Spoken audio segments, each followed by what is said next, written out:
Okay, just getting this set up real quick. Gonna share this to a few places and get working on the Yukon here.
Hey there, if anyone's joining in, I'm just sharing this to a couple of the Facebook groups that I help admin for, and then I'm going to get going here in the Yukon. Trying out the new Project 2067.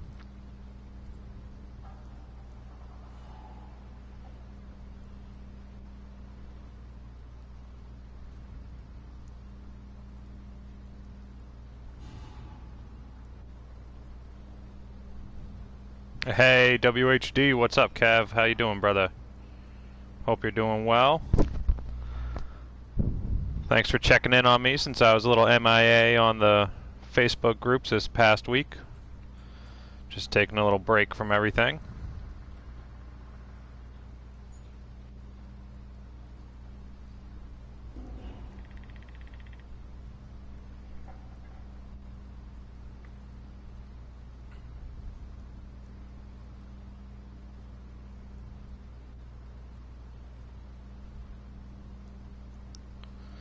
Sorry for the delay in action. I'm just, like I said, just being annoying and sharing it to the groups. Try and get some views. See if anyone wants to hang out. Yo, Jason, what's going on? How you doing? Thanks for joining in the stream. Hope you guys are doing well.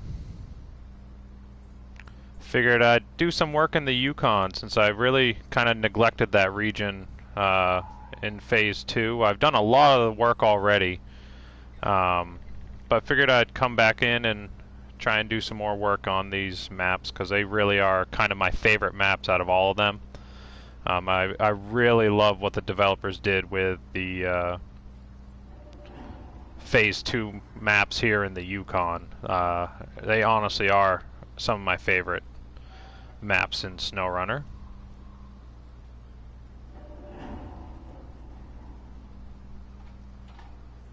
There we go. I'll share it to one more group and just stop being annoying. And how about I just start playing the damn game?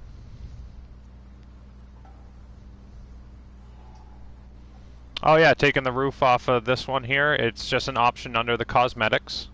I can jump right into the garage for you, Kevin, and I'll show you. Just have to buy one real quick.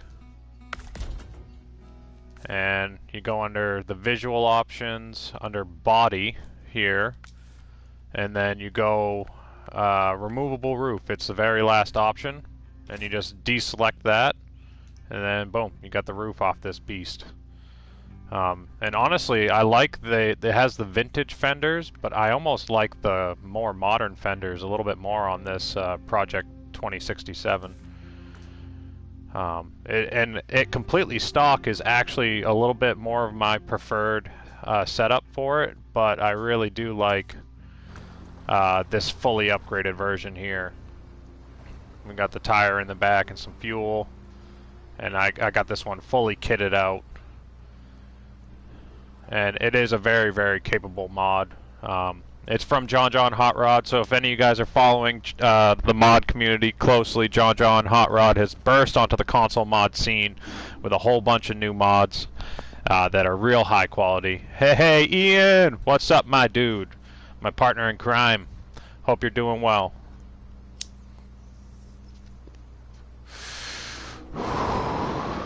I got my beer right next to me. I was waiting for you to join in, Ian.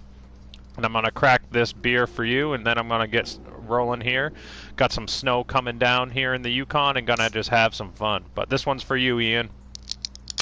Ah, yes, first beer of the day.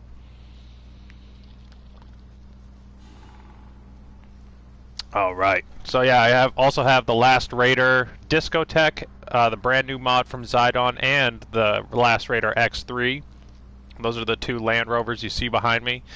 And then on the left is the Quack Pack, quote-unquote Mac, that has been released by GWC Glitchworks Customs.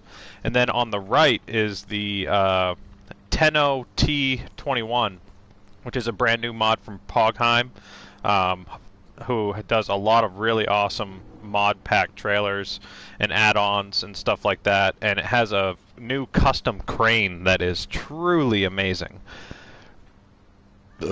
Excuse me. Yeah, the Discotheque's good, and they aren't super overpowered like this beast I'm about to start driving here. I'm gonna start the stream out just having some fun in this Project 2067, just simply for the fact that I haven't driven it too much. But like all the mods from John Hot Rod, it is I'm assuming very overpowered, especially when it's fully upgraded. I don't have the fastest engine in it, so it's not going to be super overpowered, hopefully.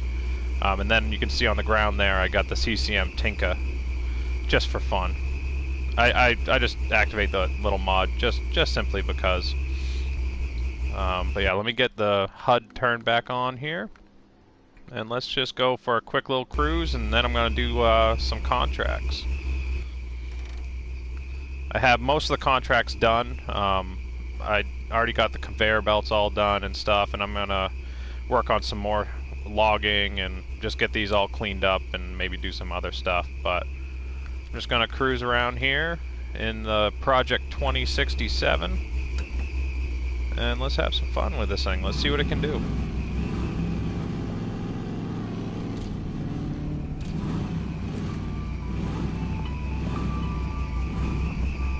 Love the sound of this.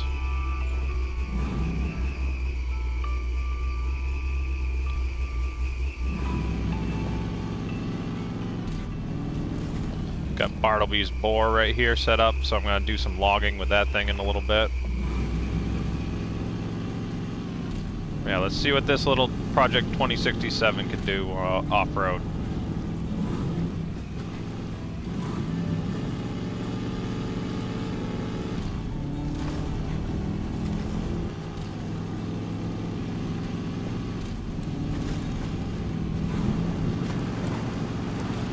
And of course, it's very capable off-road. Very fast off-road.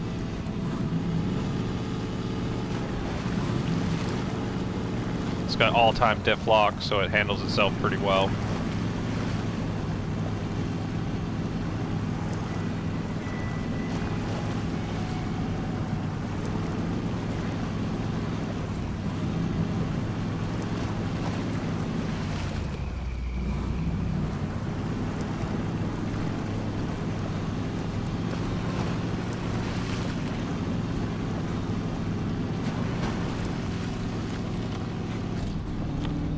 This creator, John Hot Rod, that made this mod I'm driving right now is really talented. He makes some really beautiful mods.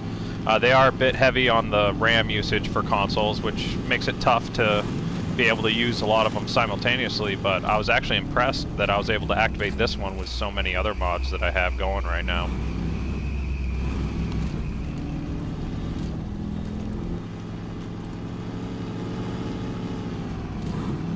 Oh yeah, the Tinka would be fun on that new RC map. I was actually considering doing the stream on that RC map, but I really want to get some work done here on the Yukon. But I might jump over to that RC map. I do have it downloaded, so I might jump over there if I get bored doing stuff here in the Yukon or whatnot. But I definitely want to try that map out. I haven't done it yet. Haven't tried it out personally.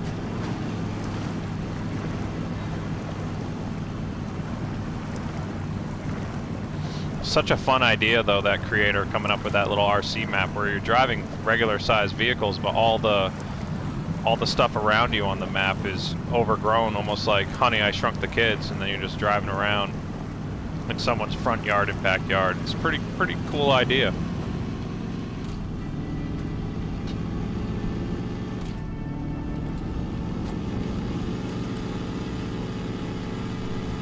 Yeah, hope everyone's having a good weekend.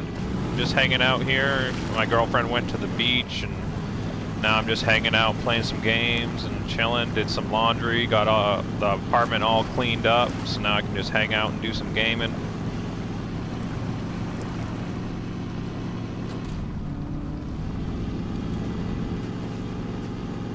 Yeah, having this one without the fully upgraded engine and everything makes it a little bit more enjoyable experience, especially for me at least. I don't like mods that are so overpowered that it makes the game too easy. Like, this thing is definitely very capable, but it also isn't just walking through everything.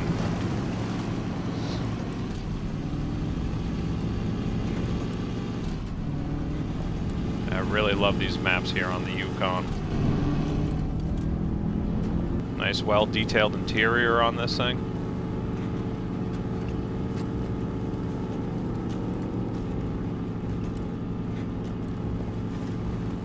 Oh, now we're coming up this soupy, deep mud. This section's always tough on some vehicles, but no issue for this bad boy.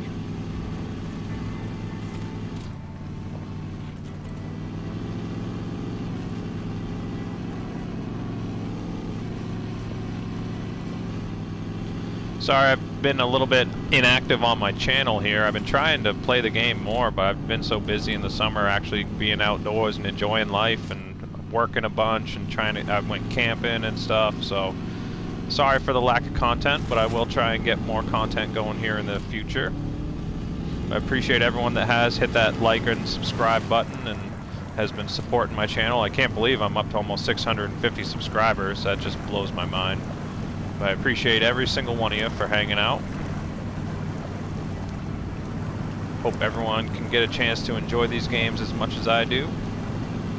Really looking forward to Phase 5 coming at the end of August. That's going to be really exciting. A new Russian region that is not snow.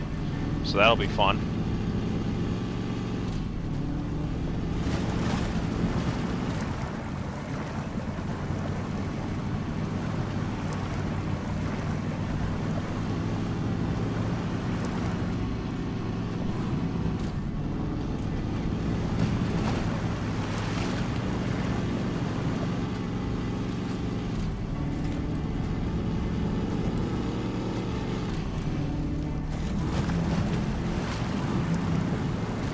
Thank you for those kind words, Jason, man. I really appreciate that. I put a lot of time and effort into those groups, trying to communicate the information in a digestible but still informative way to everyone without being too wordy. I know a lot of the posts that I put up in the groups are a little bit long, but it's all information that's worthwhile. And unfortunately, the developers, they do a pretty good job with communicating information here and there, but they do kind of slack with having consistent communication on their social media platforms. Like, they're very active in their Discord and whatnot, but there's only so many people in there.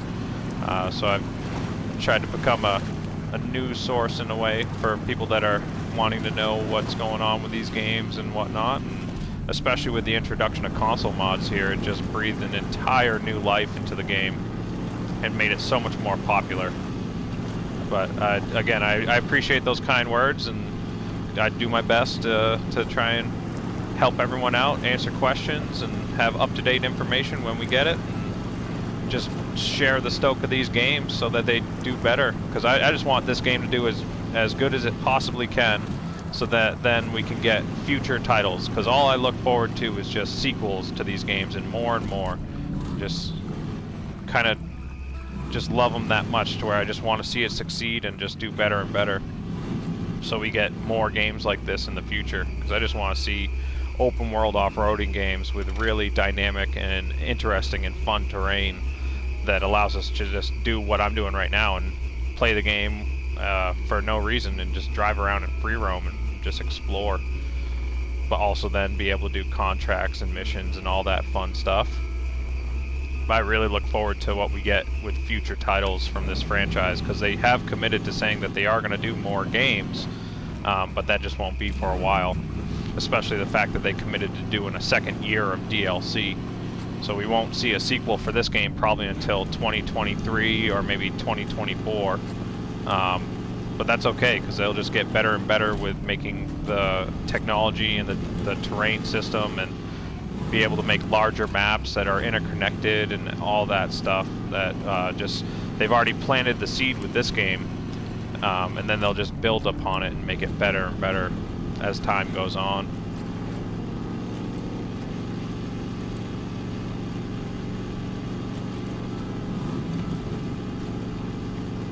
Absolutely. Yeah, that's so true.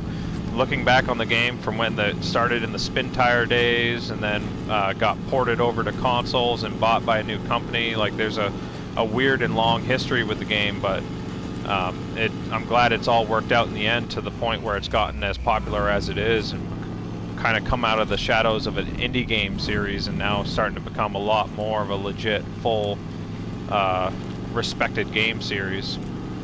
Just seeing it getting pushed on Xbox and PlayStation in their digital stores, and like the fact that they're actually getting people to buy and play these games is kind of mind-blowing to me. But I love it. I mean that in the best way. Love this section through this map. Yeah, this thing is just a little beast. And it does have overpowered options. Like I have it limited right now with a weaker engine and all that jazz, just to keep it a little bit more contained. Because just when you have it super overpowered, it just becomes a lot less fun for me, at least.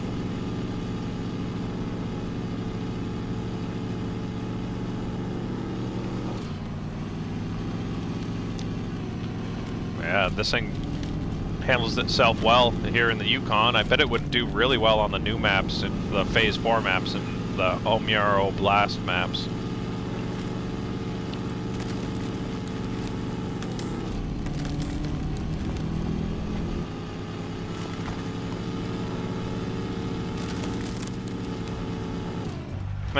I knew that was gonna happen. Shit.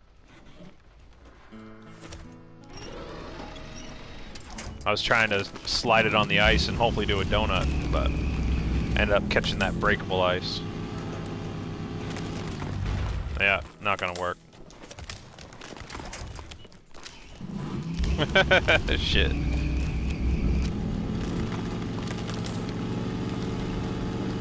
Sometimes just can't help myself when it comes to just getting reckless. But it's more fun that way, isn't it? I think this was a good little cruise with the Project 2067. Definitely really enjoyed this. This is probably my favorite mod from John Hot Rod so far, personally. I just love the old school throwback, but also modern look to it. I wish it was a 4-door. That is my only complaint. I wish it was a 4-door and not, I wish it was a 2-door and not a 4-door. Sorry, I'm a little stoned right now. Speaking of which, I'll smoke some more weed. I wish it was a 2-door and not a 4-door. But there's no hate on it. It's just a little personal preference. I like a 2-door compared to a 4-door. But it's a beautiful mod, and maybe he'll make a 2-door version of it, similar to how he's made duplicates of his other trucks. But let's get some work done here, huh? I'm sitting at the log station that's up in the northern part of the map. And this is the only place that you can get long logs at. And I'm going to do the destination sawmill contract that's currently active. So I need to get 2 sets of long logs and 4 sets of medium logs. So like I said, this log station here gets medium and long logs. And over here is the other log station. You can only get medium logs. But if you see here, I have 2 trucks already set up. Over here I have one of the Quack Pack, the Mack trucks, and then the Tenno T21 already over here, so I can get the medium logs with those setups. And I have another one right here, the Tenno T21. I'm going to just move this up to up the log station here so I can be ready to go.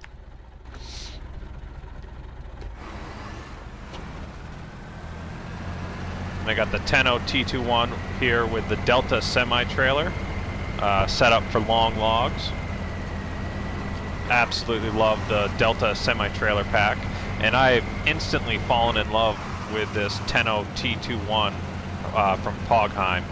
Like, it is just a beautiful 8x8, and it's a great mover. It gets the job done really well with basically any setup that you do, but the key feature for this new mod is the fully custom logging crane that he has.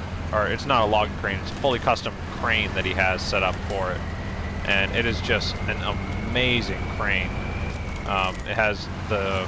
I had it set up at the garage when we started out there. Well, I'll show you guys that in a little bit, but I'm just going to move this up to the logging station so it's ready. I'll go back and I'll show you guys that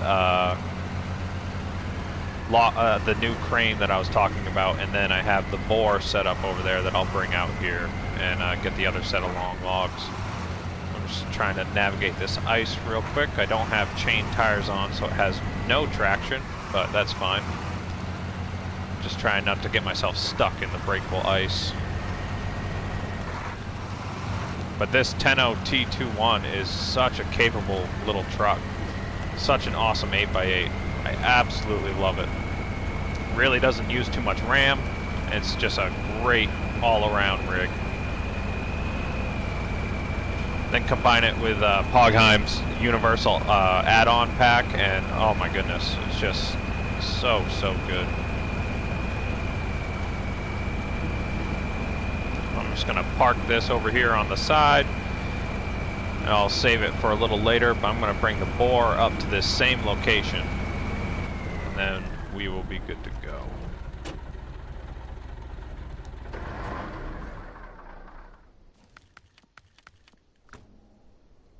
But it's such a pretty truck.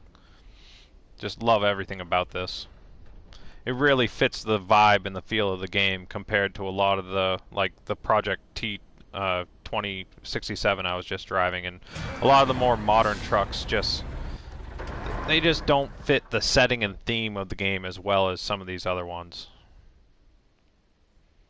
Now we'll go back to the garage, to my mess of vehicles. I'll show you the other 10.0 T21.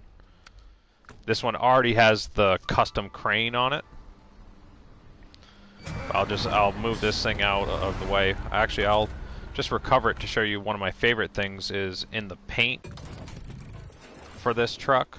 When you change the paint on it, it has these options at the bottom that change the color of the body, but then also the accent colors like the roll cage and the features on the crane. And my favorite is this black and yellow, but it's not really good for the color palette on some of these maps. But then like the white with the red here, or the white with the blue. I just love that he has these color options that kind of change the highlights and the colors on it. But I'm really digging this blue with the white here.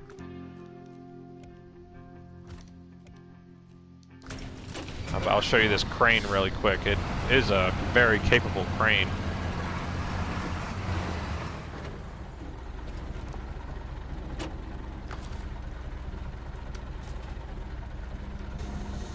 Has these legs that come out and then lift the vehicle to stabilize it.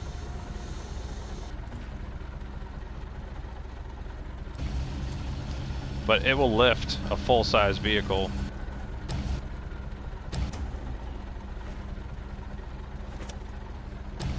Like the Quack Pack here, it'll lift this thing right off the ground.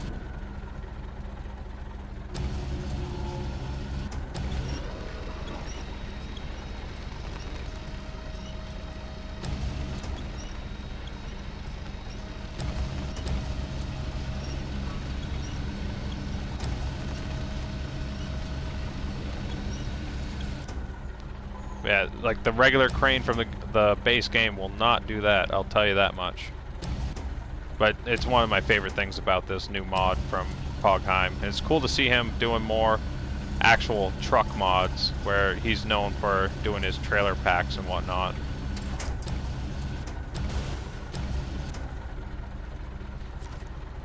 that's enough fun and games. We'll restore that. Move it out of the way. And I want to drive the boar that I have set right on the road over here. And I'll jump in that.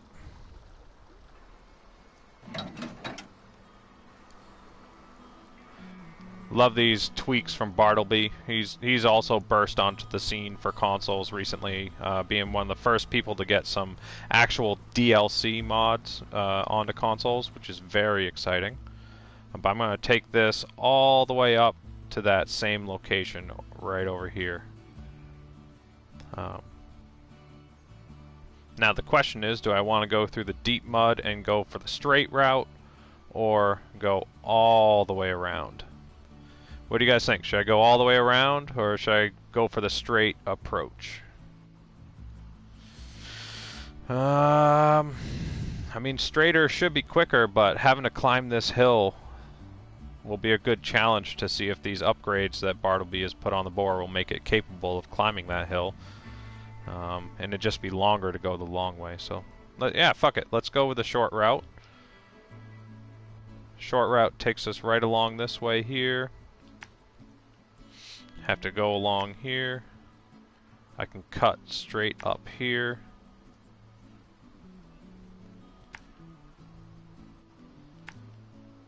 And then we'll come around and get right back to the same logging station. Let's screw it. Let's do it anyway. Hey, Kyle, what's going on? Thanks for joining the stream, my dude. Hope you're doing well. Hey, Ian. Yeah, I love the tweaks from Bartleby. So good. And especially, like, this boar is such a great example of it. Because the boar is, it should be a much more capable truck than it is from the developers. But for whatever reason, they call it quote-unquote game balance. But for game balance, the developers just restrict these vehicles that they add to the game to make it not too easy, quote-unquote, which is a little bit frustrating. But we have the mod creators that are able to turn these trucks into the monsters that they should be and allow us to enjoy the game even more so. So, just love seeing all the collaboration from the mod creators to the developers, everything above. I wanted to love the boar when it was released in Phase 3, but it was just limited, and that's the only way to put it. It wasn't very capable. Like, you could struggle your way through stuff, and if you like going slow through everything, it'll still go places, but these upgraded versions from the mod creators are just that much better and just really, really fun.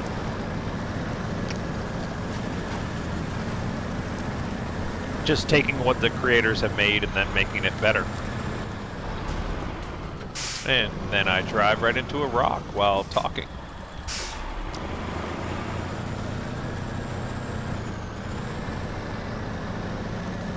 This will be a good challenge though for the boar, taking it through this deep mud and then having to do the hill climb right up around it, but this will be more fun than taking the long way. The long way is definitely easier, but this is going to be more fun for sure. This will be a great challenge for the boar. Yeah, hope everyone's having a good weekend. Hope you all get to play some SnowRunner or get out and enjoy some beautiful weather. I feel bad staying inside and playing video games on such a beautiful day, but I haven't played this game, and just having the house to myself. My girlfriend's out at the beach, so I'm gonna just take some time and get some more contracts done here in the Yukon.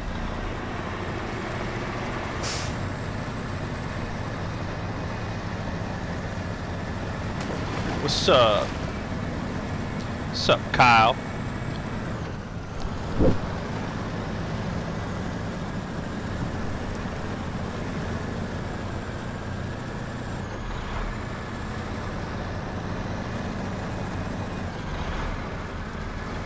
Yeah, having dip lock all the time, the all-wheel drive, these much better tires on it, really turned the boar into the monster that it should have been. I know I was just saying that, but I was just thinking about it again because it really is beast of a truck. It is so, so huge.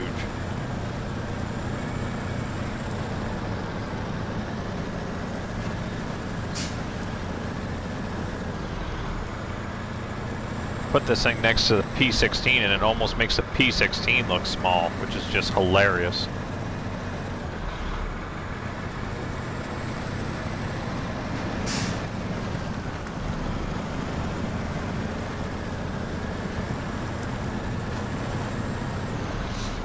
So you got any of you guys playing the game, or where are you guys at? Are you guys working on any of the old phases? Are you trying to just work on phase 4? You guys playing some mod maps, or what's some favorite trucks that you guys are using? You guys, any of you guys just using vanilla, or anyone using mods all the time? I know I've been trying to mainly just use mods since they've been released, since I had already beat the game a few times before mods even became a thing on console. But trying to get through different playthroughs and then try out all the mod maps, and then also try out all the DLC vehicles, and then also try out everything. It just goes on and on. The game just never ends. There's always something to do.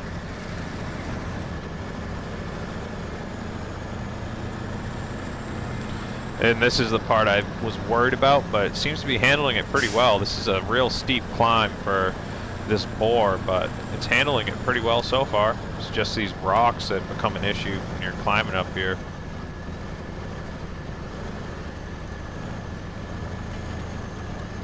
Just throw it in low gear and try and claw my way up.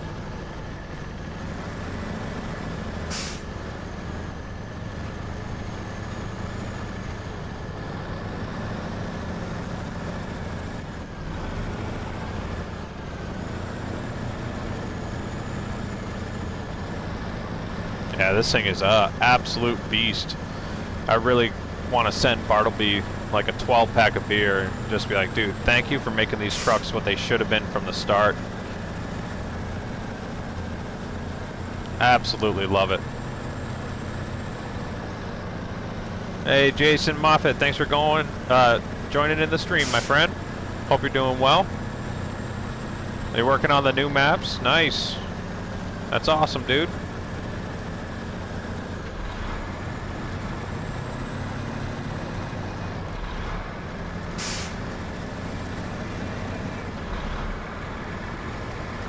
Yeah, this thing climbed up that hill a lot quicker and a lot easier than I expected it to. Thought I was going to have to struggle a little more, but I mean, granted it did have a little trouble with the rocks, but other than that, it went right up that hill. And this is actually the area I just came through using that Project 2067.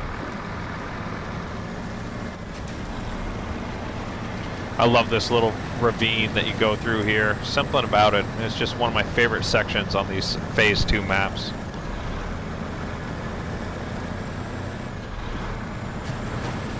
Yeah, that'd be awesome, Kyle. We should do some trail riding sometime soon. We haven't been able to do any co-op at all recently. It's so weird. We used to play all the time, and then all of a sudden just we don't have co-op sessions like we used to at all anymore.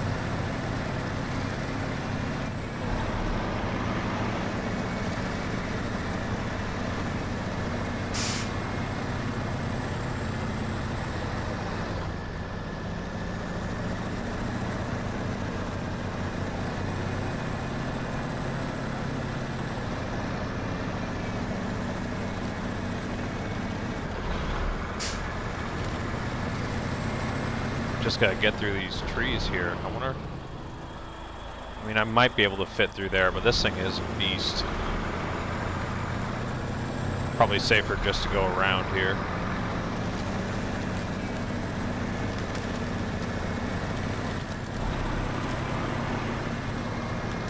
There we go.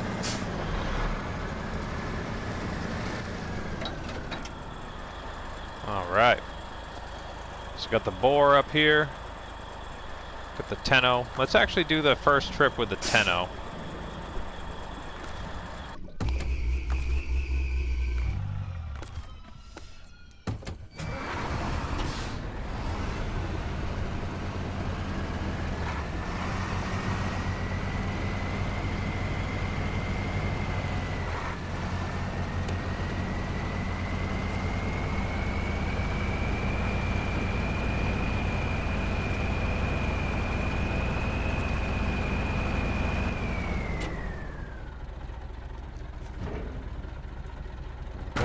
Cut the long logs.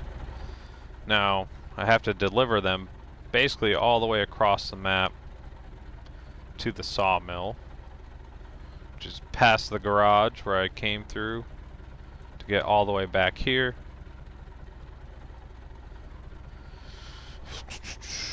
Which way to go?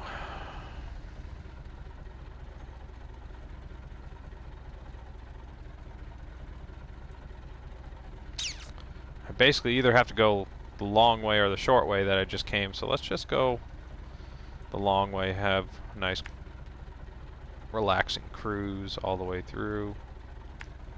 Have to go by here. I can stop at the fuel station. And then it's just doubling back all the way, basically back to the garage.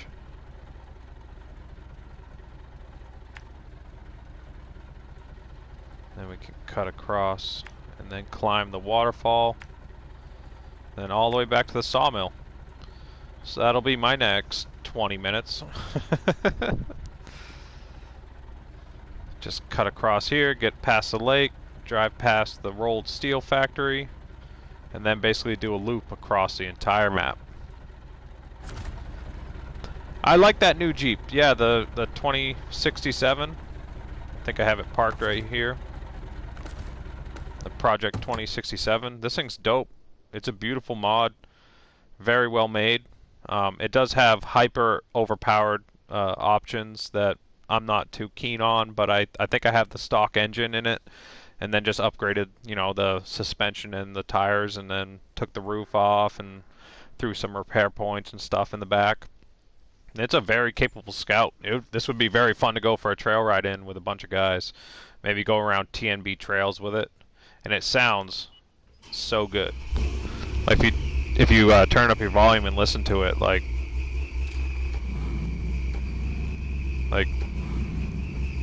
it just sounds so good.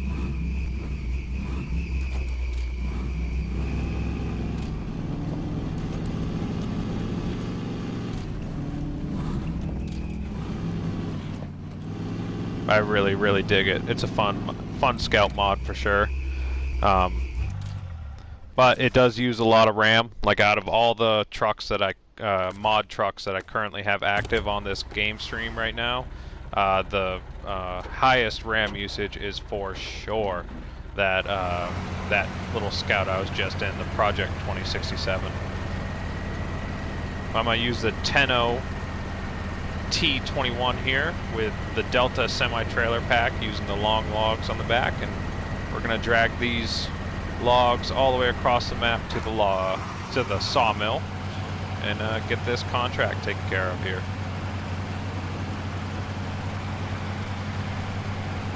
I keep meaning to do streams with logging and stuff, and I just never do it, so I figured why not.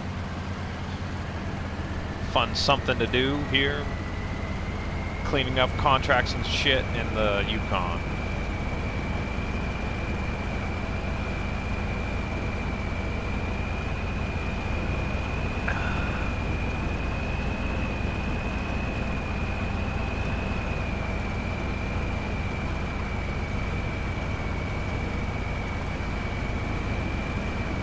Yeah, I love it. Just throw it in high gear and it does really well in these tough off-road sections. It's not a hyper overpowered mod by any means. It is just very capable in what it can and tries to do.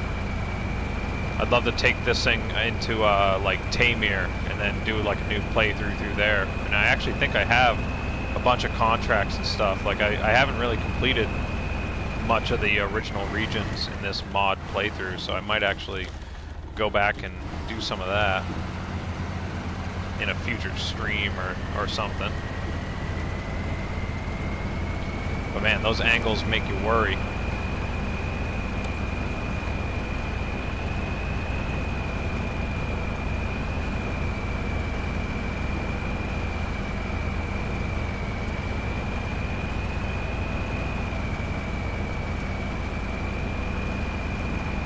Yeah, I love it. Just throw this thing in high gear and it is just plowing through everything.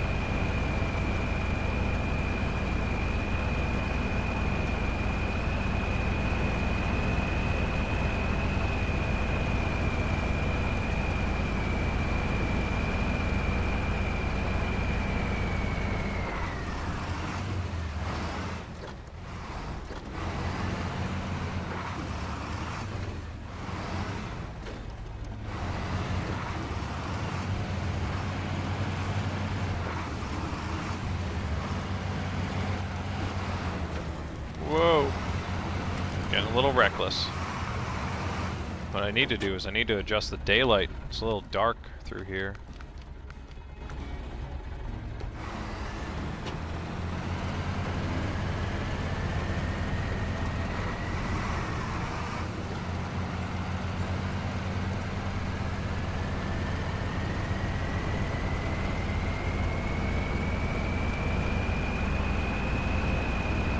Hey, Ghetto Pirate, what's going on?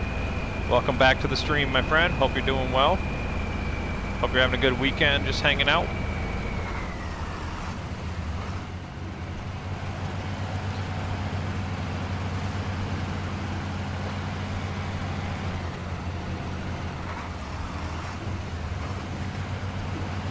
Love the off-road suspension and tires on these trailer packs from Delta Gaming.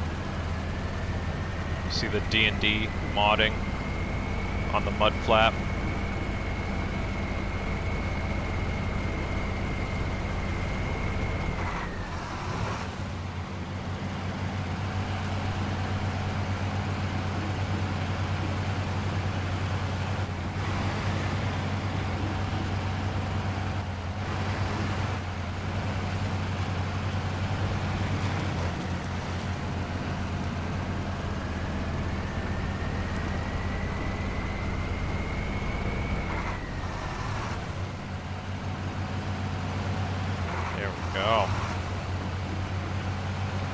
Yeah, this thing makes good work of the Yukon here.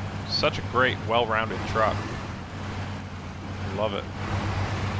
This thing might become a go-to for me. I might use this thing all the time. I hope that Pogheim also adds like some sort of ramped trailer bed or ramped slot bed or something like that for like easy loading of vehicles, or some sort of like articulating like tow bed of sorts. But he doesn't have to do that. This thing's great as it is, but that'd be a cool extra feature that he could add or something along those lines.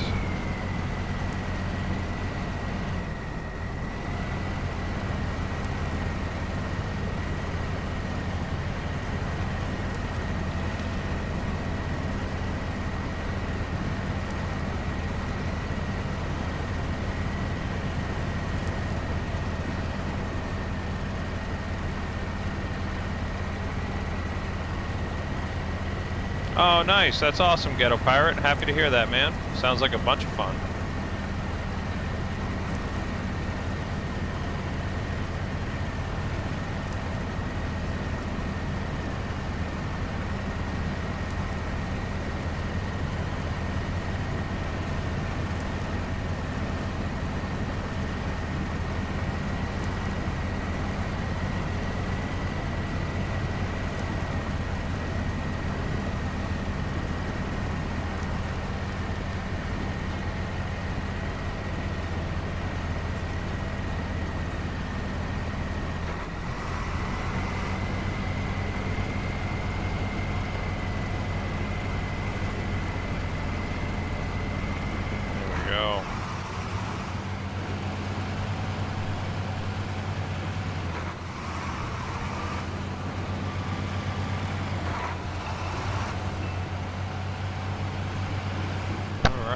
Got through one of the first big sections of the trail, and now we gotta get just around this deep swamp section, and then it'll be smooth sailing to the garage after that.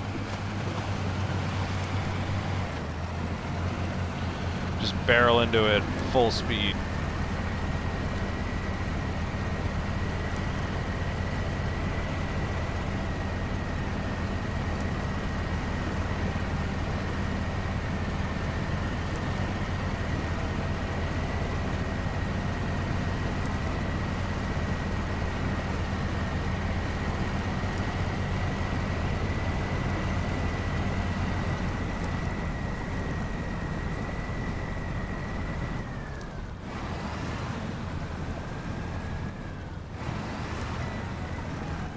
What are we hung up on?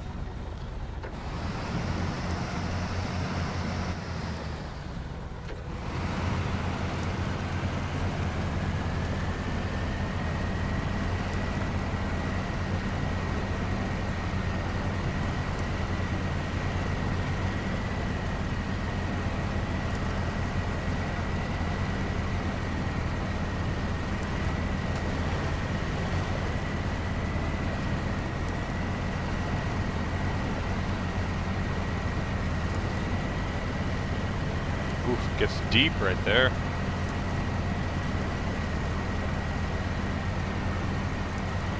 Not even looking where I'm going, I'm just stoned and watching the vehicle go through the deep water.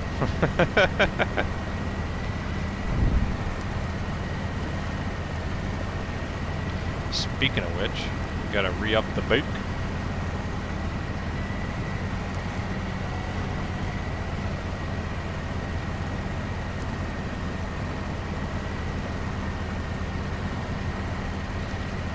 I don't know, something about this truck just looks like an alien or something like that.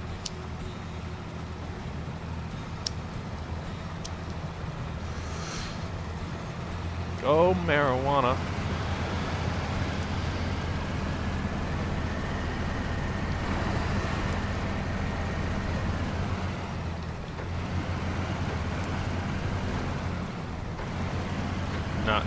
No high gear fun through this stuff. Just such a deep, soupy swamp through here.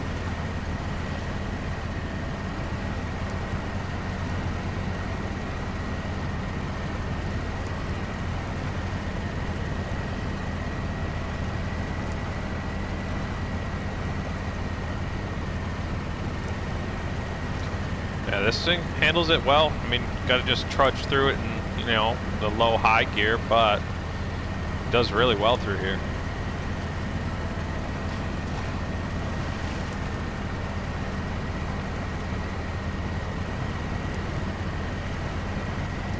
Yeah.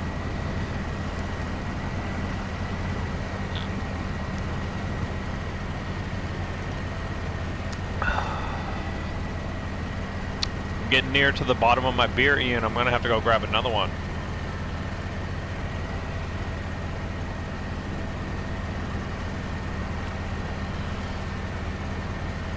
We're just about to the fuel station here, so I'll be able to refuel, which is nice because I've used about a half a tank so far, so it's not bad. At Lewis Fuel here in the Yukon. Refill.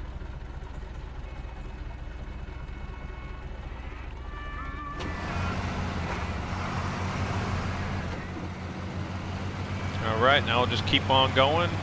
Basically double back straight to the garage, and then we just go past the garage right to the sawmill. Drop off these long logs, and then rinse and repeat. But I'm going to take a different route, just so it's a little bit more fun for me and for any of you guys that are watching. Just to mix it up. Ooh, found a rock there. Fuck. Oh, one of the IX Navistars on the side of the road back there. Whoa! What the fuck just happened there? I think it was that boulder that caused some chaos there. I thought it was just gonna freak out and make me lose my load. That was kind of crazy. Yeah? Alright, Ian, if that's the case, I'll go grab one right now. I'll be right back. I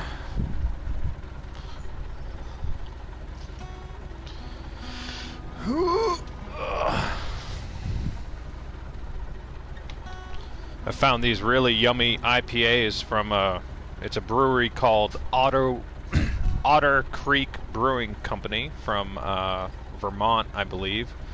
They got really good IPAs. They have a nice mixed 12. Oh shit. Mixed 12 pack.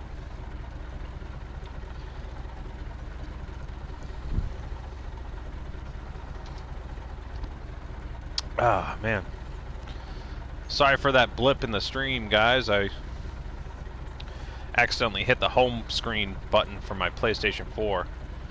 And, yeah, it just went back to the home screen real quick. But here we go, Ian. I'm gonna crack this beer for you, my friend. Cheers. I love that I can cheers beers with a buddy that's over in, I believe you're in England, correct? Like, that just blows my mind. 21st century technology. Ah, yes, cheers to you as well, Ghetto Pirate, my man. guys are gonna get me drunk on a stream here, and I'm gonna start just crashing into crap even more than I already do.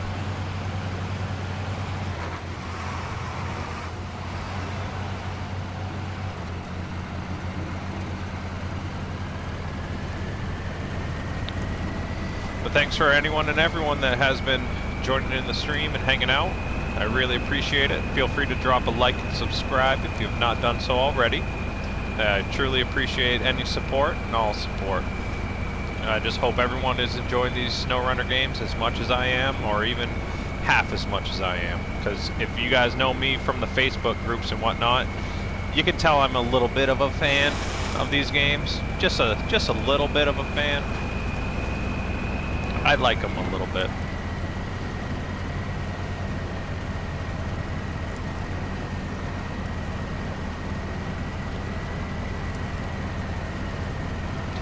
That's my only complaint. If you look at the hitch for this trailer here, these Delta semi-trailer packs tend to hover over the saddle there.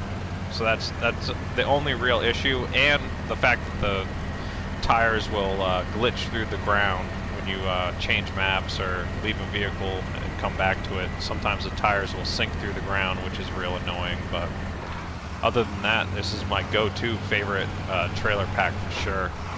This and the off-road trailer pack are probably my two go-to trailer packs for getting work done.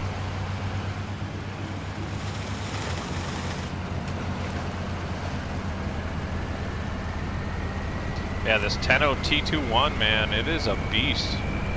It is not, again, it's like, it is overpowered a little bit, but it's reasonable. It's not like hyper overpowered, like, say, something like the Kenny C500 or the IX Heavy Wrecker and stuff like that. And more power to anyone and everyone that wants to use those mods. They're not for me. They just aren't. But anyone that wants to use them, happy for you. I'm glad that you enjoy it. Let's get some more daylight on this fucking situation. Basically always have to rotate through like the same 5 to 10 minutes of sunlight on these friggin' maps. I wish there was a way to just lock the daylight. I'm so sick of everything being so dark. I want to be able to see what I'm doing.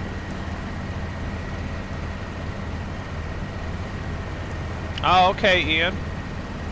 That's awesome. Appreciate that, Ian. You do a lot too, my friend.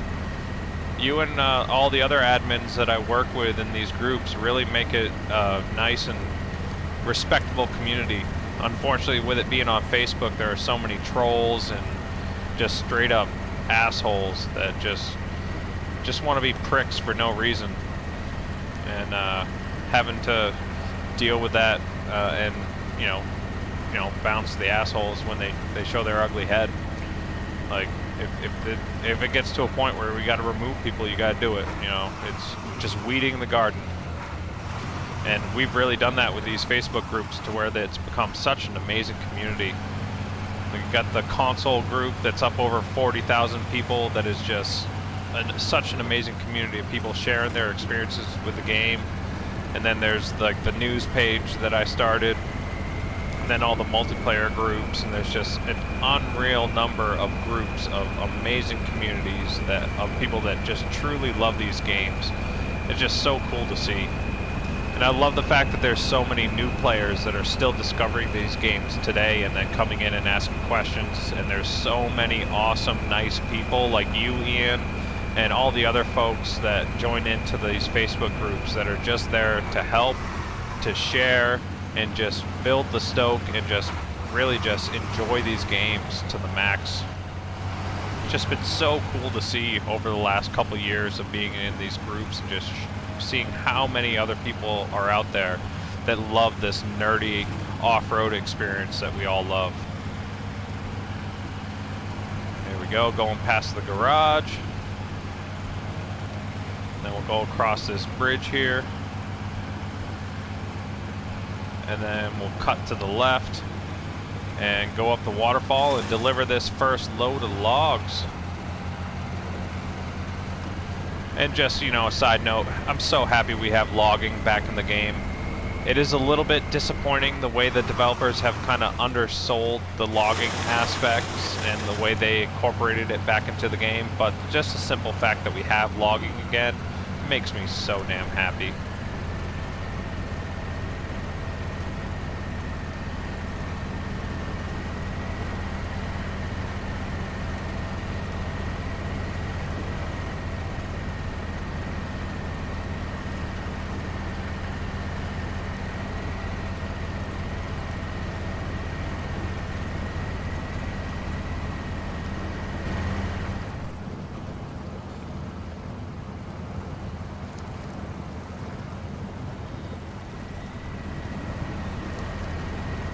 This is where it gets tricky.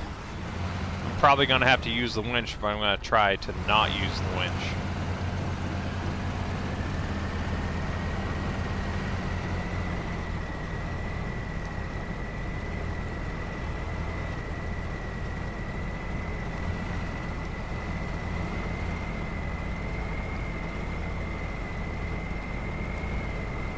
Come on, those back tires. Just get those back tires up. But a little winch never hurt nobody. If anything, it always saves you. Or, in theory, it saves you more often. That's why we got the autonomous winch. Gotta love it.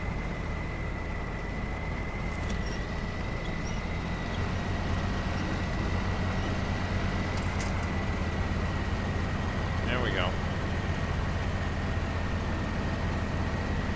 Sweet. Alright, home stretch, only 150 meters to get to the drop-off location, and we'll have the first of 4 loads delivered to the sawmill. But I went ahead and I already got trucks in position for the other loads, so all I will have to do is jump to each location to grab the logs to deliver. Oh, shit!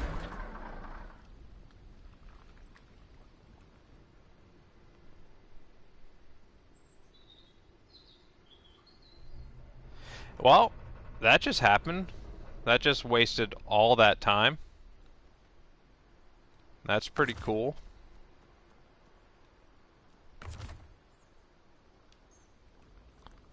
I don't really understand how that happened, but it just happened.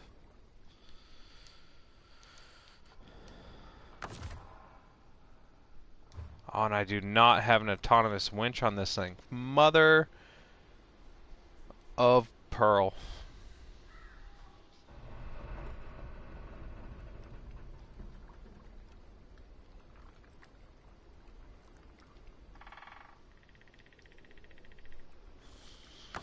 Huh. Oh, we'll scrap that.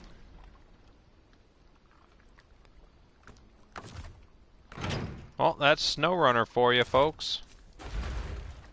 Spend 15 minutes doing something and then you roll. I'm just gonna recover and say, fuck that.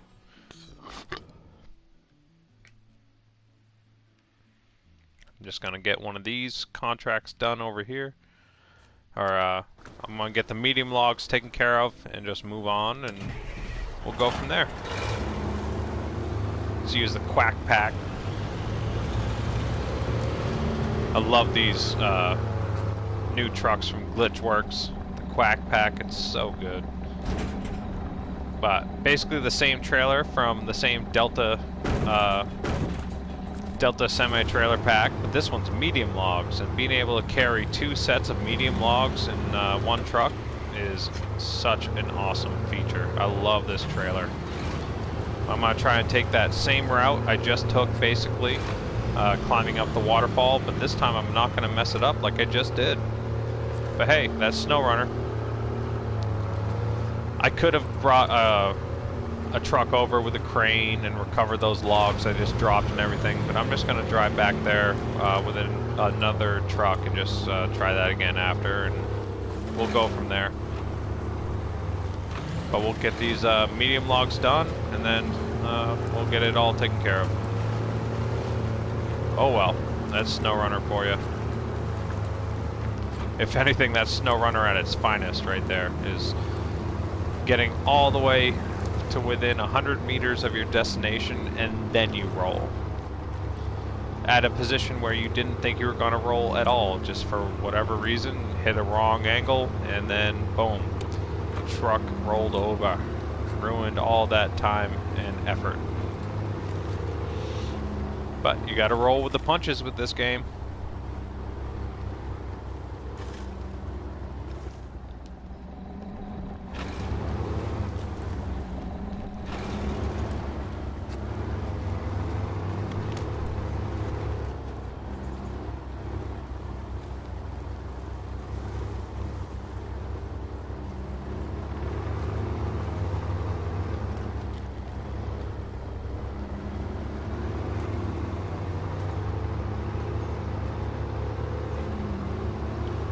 I am really liking this Quack Pack from Glitchworks. Such a capable truck where it is slightly overpowered, but it's not obnoxious. Like, it's just a really good truck. It's actually a surprisingly good truck. Like, you don't really expect it from it. But these Quack Pack trucks are really fun. We have the 6x6 that I'm driving right now, but also in the same pack is a 4x4 version, which almost feels like a larger version of the International Lodestar, which is really fun.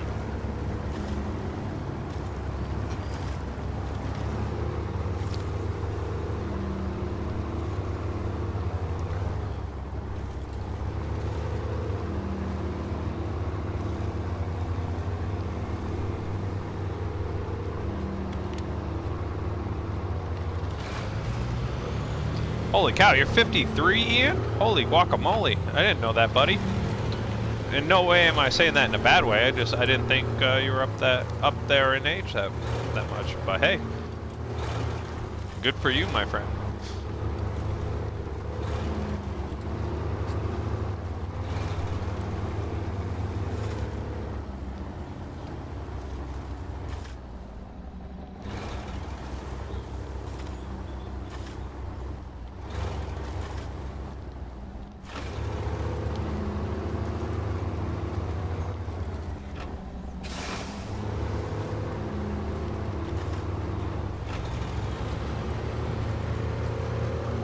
There we go. We got the wheels hung up back there, but we're good now. We're good.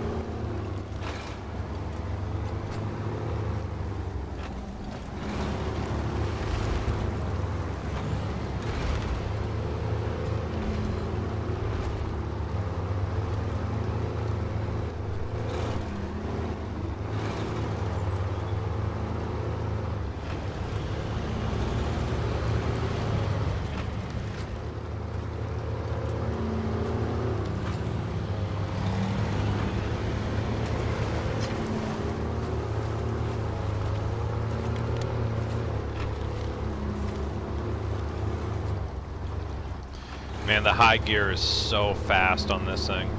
You get it on an open road, it's real useful, but on off-road it just makes the tires spin.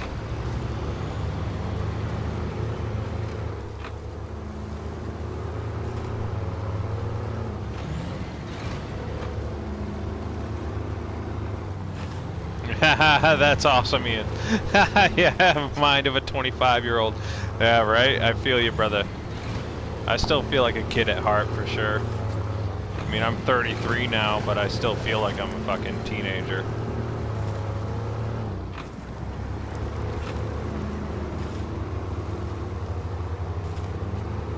Bet, you guys been using this Quack Pack from GMC, or GWC, Glitchworks Customs? I really love it. I mean, they aren't the most polished mods, but if anything, this Quack Pack is by far my favorite from him so far. Just something about it, I really love it.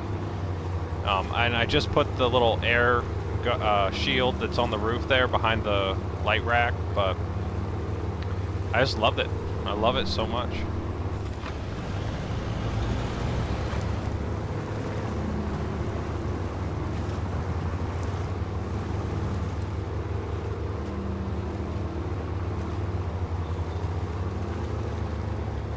See what I mean? That high gear is just way too fast. All you get is wheel spin, especially when you're in the mud. But if you're on tarmac and everything, this thing will friggin' move. It has such a high top speed.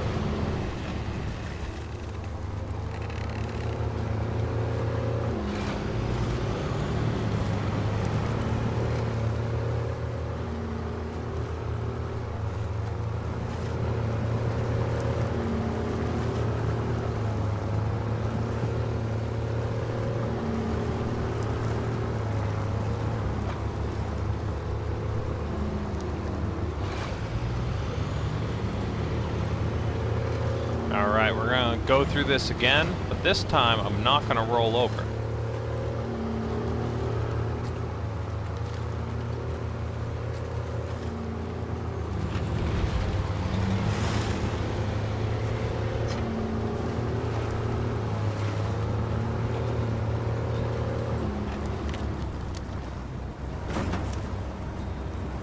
Mother.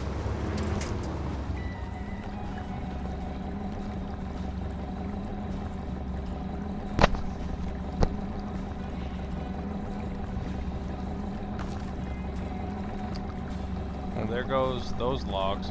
And honestly, this is one of the main issues with this Delta semi-trailer pack is that, yes, it has a great off-road suspension on the back of it, but it makes the trailer sway way too far left and right. That makes it do exactly what it just did right now. And if it just unpacks for no fucking reason.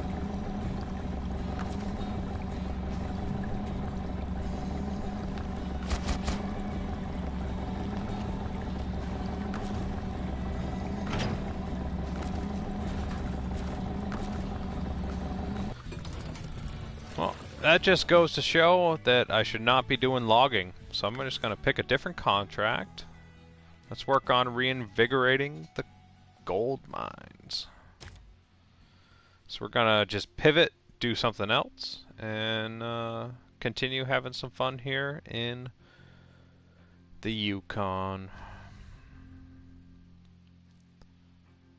So I need 10 metal rolls, 4 concrete slabs, 6 fuel, and 10 bricks. I have trucks that can get that done.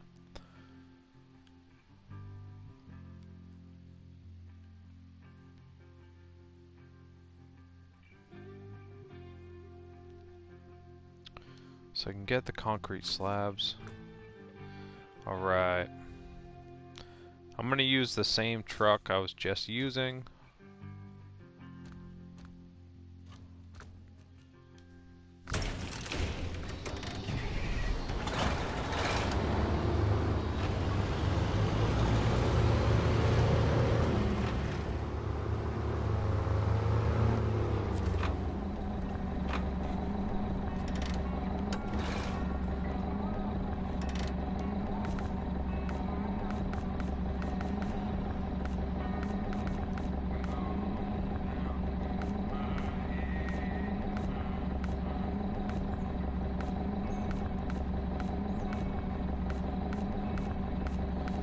Trying to find the 6-slot trailer from this Delta semi-trailer pack. And it's the only unfortunate part of having all these trailers is I got too many to go through. There we go. 6-slot semi-trailer pack. Let's go grab some of these concrete slabs and go from there. That is so much damn cargo to deliver for 1/2 of the contract.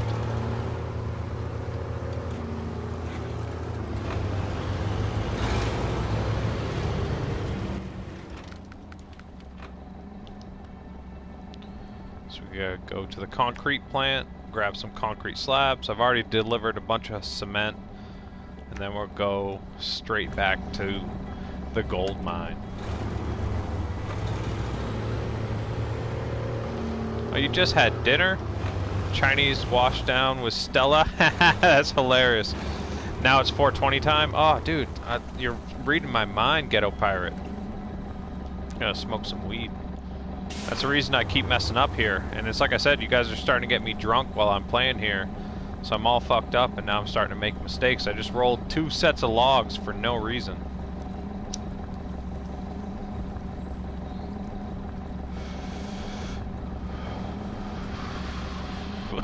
Oh, man. We just picked up some weed from the dispensary yesterday, and my goodness, this stuff works.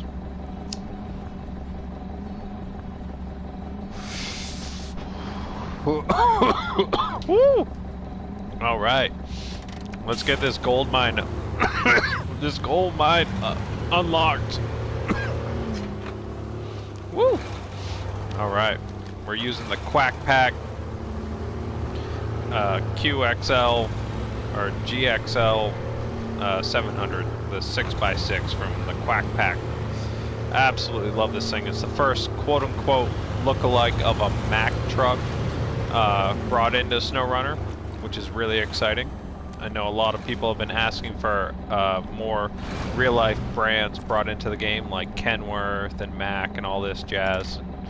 Yeah, this might not be the best-looking mod, but it gets the point across. And it's function over fashion with this mod, because this thing really is a very, very well performing mod. So I had already brought a whole bunch of cement over here the other night. I just smoked a few bowls and then brought a whole bunch of cement over here, so I knew I'd be able to create a bunch of stuff. So I need 4 concrete slabs, but I'll only be able to carry 3 of them with me on this trip. But I can auto load 3 onto this trailer, since it is a 6-slot trailer, and we'll bring this up to the gold mine, start to get this thing unlocked.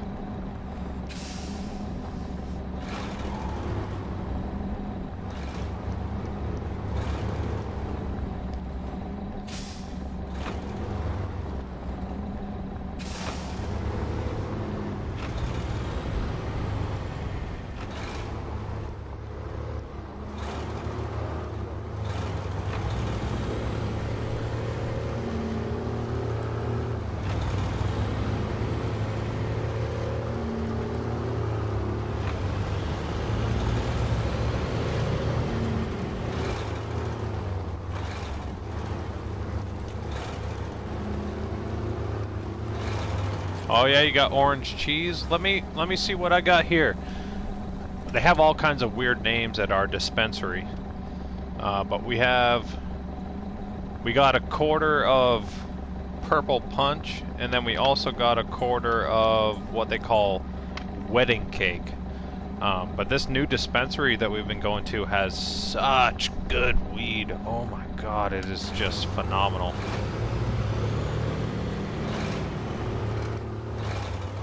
Hey Jason, you got the smaller truck and a tow behind the trailer for the 4-slab? I could do that. I could. And I actually had Oslam's trailer pack activated that has a nice little 4-slot trailer that I would tow behind this, but it honestly slows you down so much more than it helps. But that is always an option, is to tow another vehicle. You're just going to move that much slower.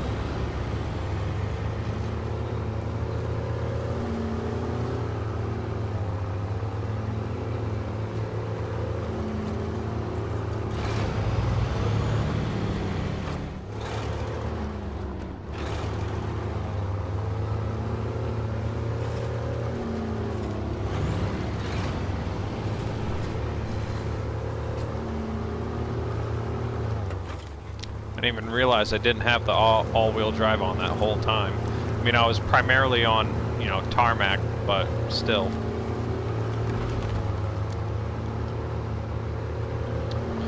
Oh yeah, you know about the wedding cake there, Ghetto?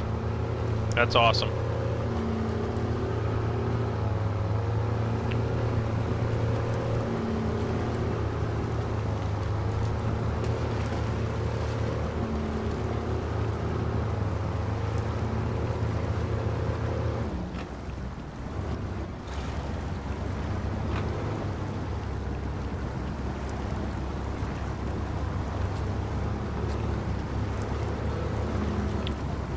That is one of the only things that this truck does not have, is it does not have a snorkel, so deep water is kind of its definite big enemy.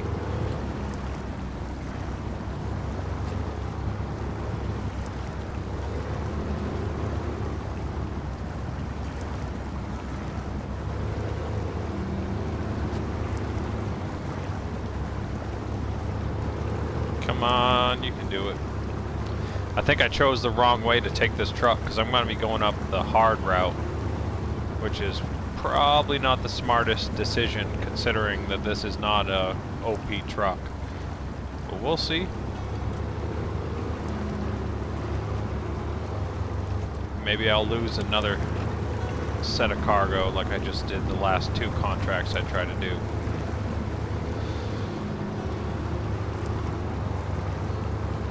Ooh, nice. Yeah.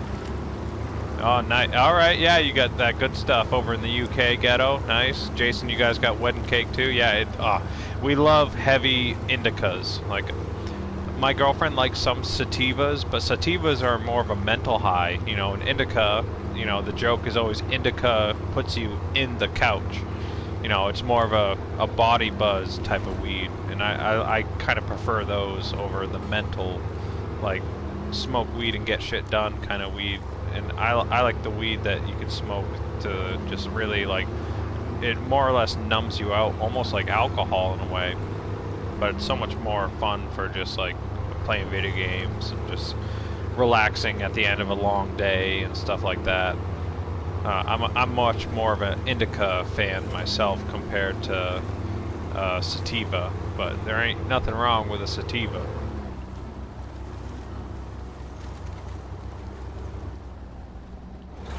Really just I bottomed out the trailer coming over this small little crest.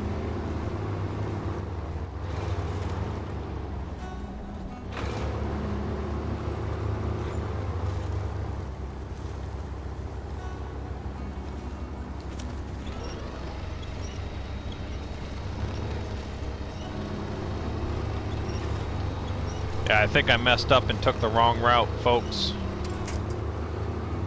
So this is going to get very interesting getting on the other side of this bridge here, because then I'm going to have to go through the deep mud, but I was originally going to bring this up and around the same route I brought the boar up at the beginning of the stream, and I just don't think this is going to be able to get through it, but we'll see. I got faith in the Quack Pack, but yeah, it's not quite as overpowered as some of the other vehicles I was driving earlier.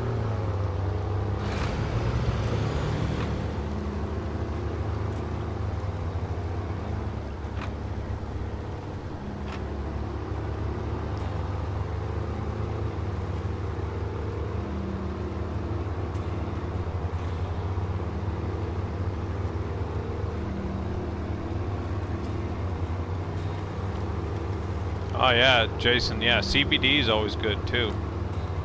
CBD is great for the body.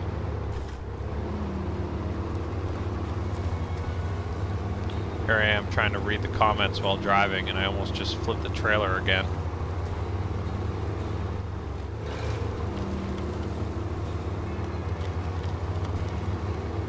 I didn't mean to take that corner that wide, but I was trying to read the comments while driving and I almost messed that all up. That's my general theme for this stream, is just try and do something and then flip over and lose the load. That's what happens when you wake up and only drink beer and smoke weed with no food in your system.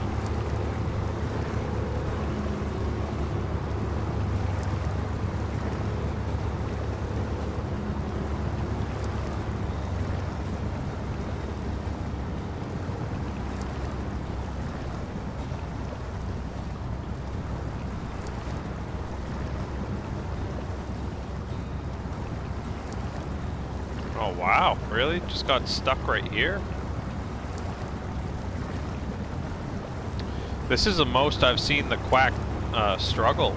I mean, these deep mud and water situations on these maps are pretty tricky, but I haven't seen this thing come to like a full stop really at all.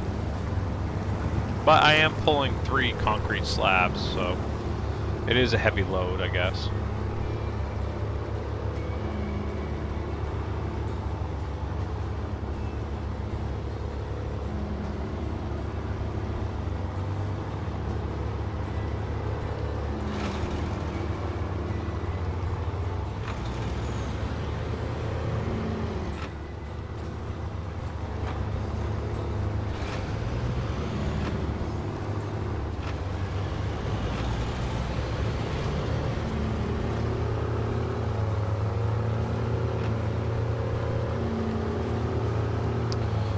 I'm already just thinking ahead to the hill I'm about to climb, and I don't think this truck is going to be able to do it, but it's going to be interesting to see if it can.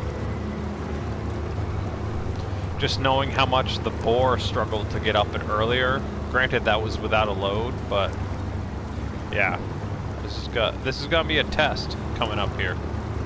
Even just getting through the deep mud that's on the other side of this water feature that I'm driving through right now is going to really test this truck out, so I guess it's worth it in that respect to see if the quack can actually get through here.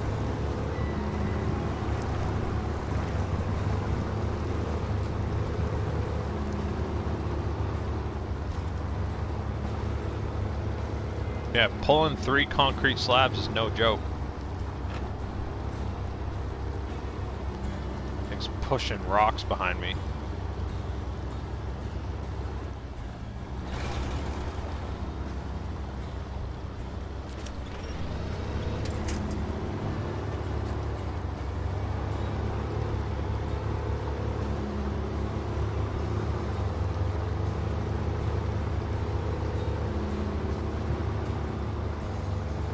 Oh yeah, the Azov iceberg ghetto, that thing would definitely be doing it.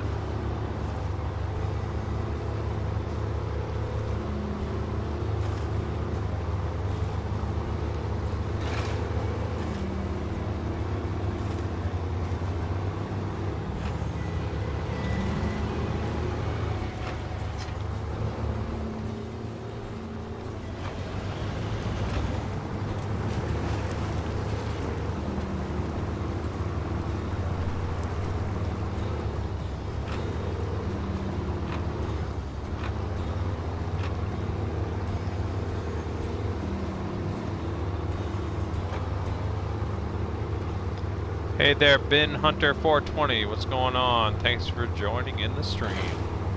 Hope you're having a good Saturday.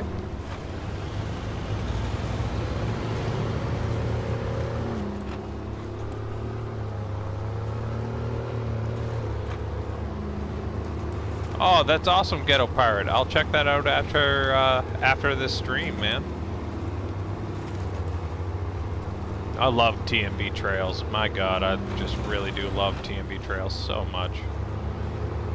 Really is one of the best console mod maps out there.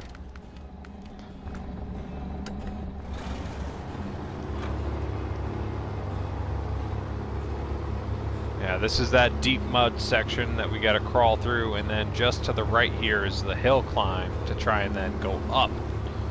So we'll see if this thing can even climb up it without losing the load, hopefully. But if history dictates as far as this stream and how everything has been going, I might not be able to not flip it over. Oh yeah, the Con Sentinel's really good, Jason. I really love the Con Sentinel. It's decent as far as the stock version that we get from the developers, but the mod creator Bartleby7 has a few tweaks out there that tweak the Con Sentinel, and it makes it so much better. Oh my God. I have the mod activated on this game save right now, so after I deliver this load, I could maybe jump into the Con Sentinel, and I'll show you that, but we'll see how I do with this delivery here real quick to see if I can get up this hill. And this is going to be the hard part, folks. This will be the biggest test that I've put the Quack XL 700 through, so we'll see if it can get up this hill and hopefully deliver these 3 concrete slabs, but I am honestly not sure if it will be able to, because this is a very steep hill climb with rocks all through it. Just judging the performance of it so far, I don't know if I have faith in the Quack to actually be able to get up this and deliver this. Just, it's so much weight with the 3 concrete slabs on the trailer, and it's not an OP mod by any means, so it just isn't super aggressive. And you can see just trying to get up this hill right now, it's just not really able to quite do it. It has the power, but it just does not have the traction.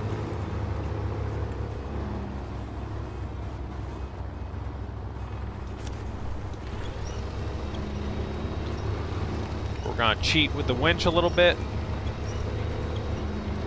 Just try and get past these rocks.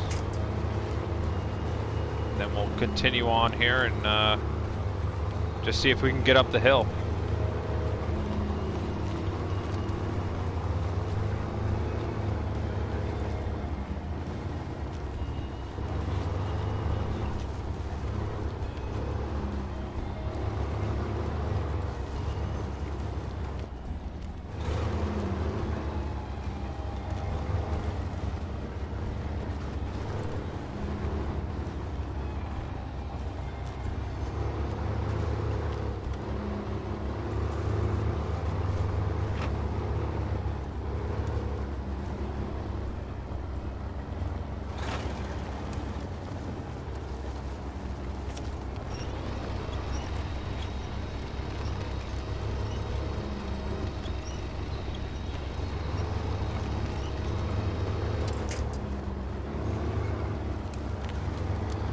Yeah, this thing is on the struggle bus.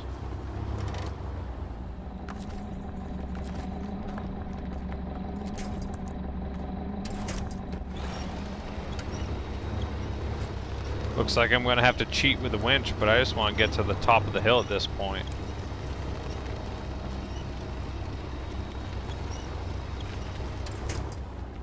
I don't even know if that's gonna even work. This is rough, man.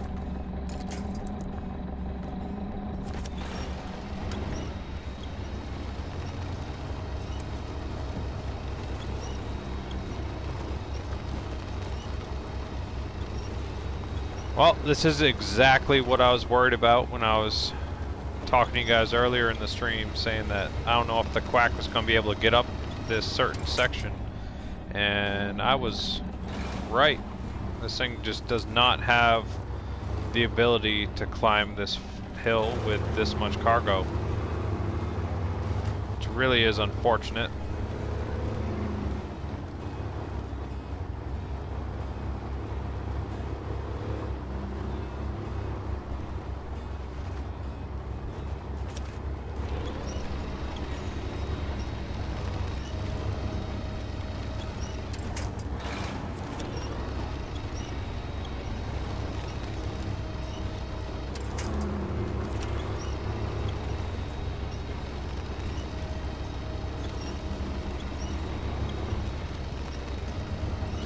Yeah, that was my plan, Jason. I slid back a little and I need to get myself back to where I was.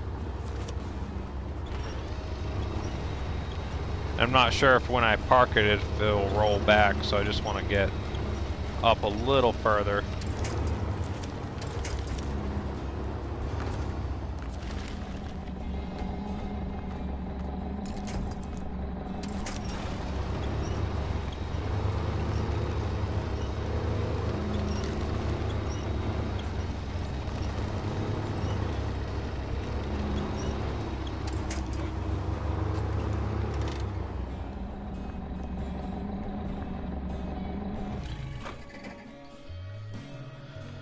Alright, let's bring out the big guns.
Ah, shit, I was reading the comments while driving. I was like, I'm on an open road, I can just read the comments while driving, I'll be fine.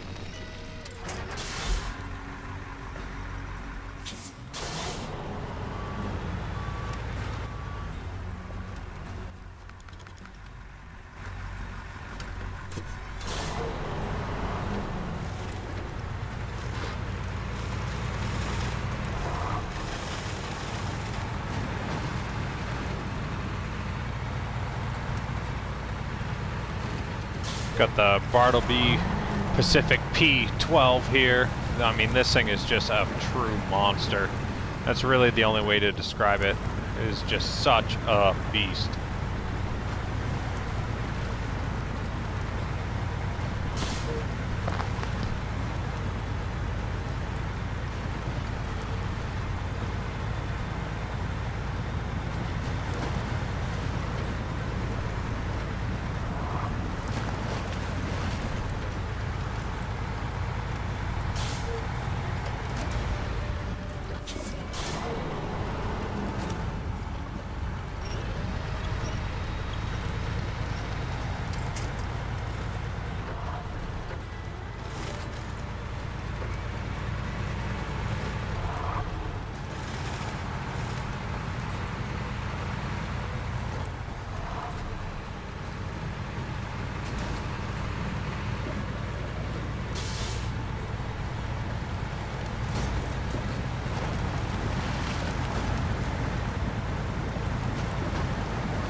Alright, just trying to force my way through here and catch up to where I was. Hopefully this P12 should be able to pull myself out of the situation I got myself in, but we'll see. Oh well, if I can't, it is what it is, but I should be able to get myself pulled out up and over the hill with this beast of a P12 from Bartleby.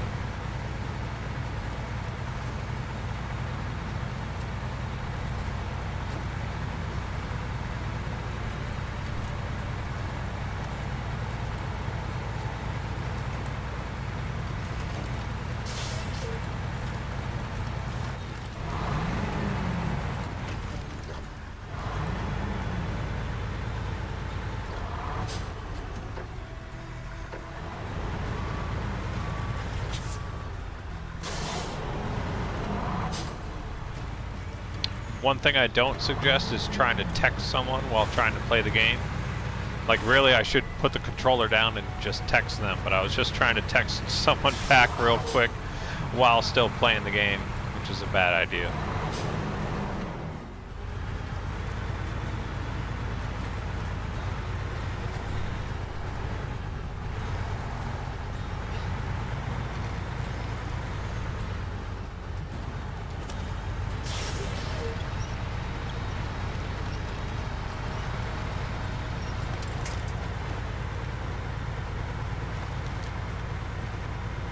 You can see how much bigger this P12 is compared to the Quack. It is so funny.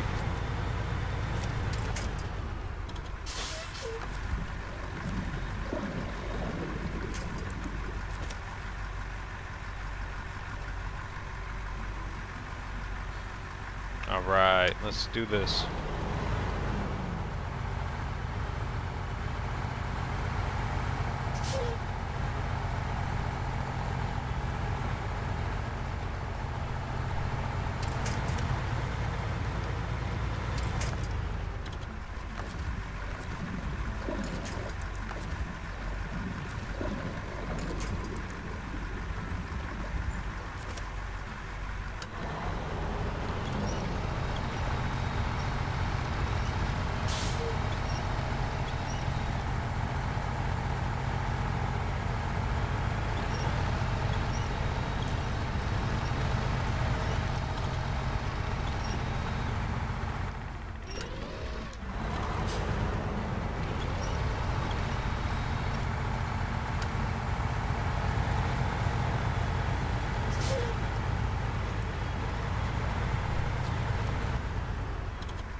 Alright, we're gonna get this.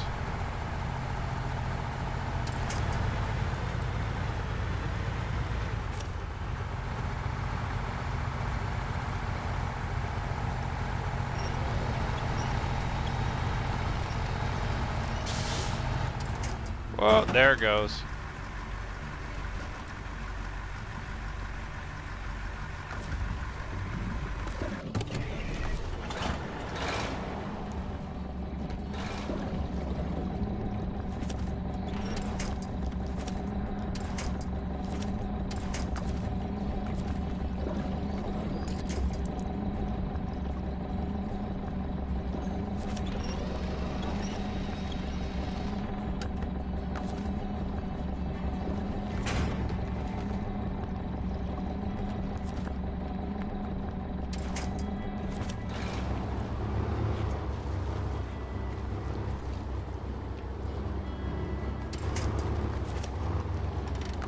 Alright, let's move this truck ahead.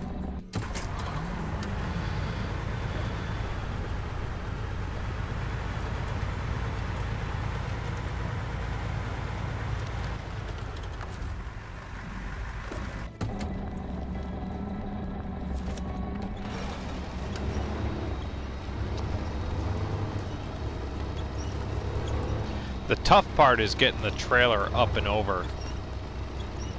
That's really what the issue is the trailer getting hung up on the rocks behind me, because I'm just dragging it straight up and over. And it just doesn't like that.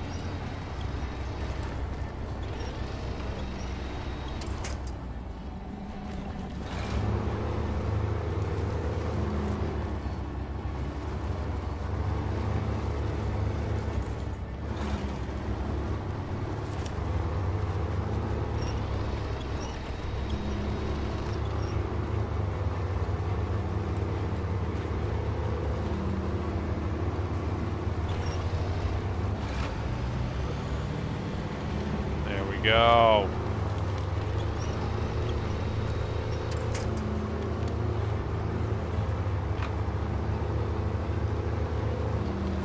Well, one way or another, it was definitely not pretty at all. Like, truly not pretty in any way, shape, or form. But we're getting there. I think it just doesn't have a high enough ride height for it, and these friggin' legs on the front of the trailer keep digging into the ground for no reason. The combination of that and just the heavy load is just not allowing this thing to move the way it should.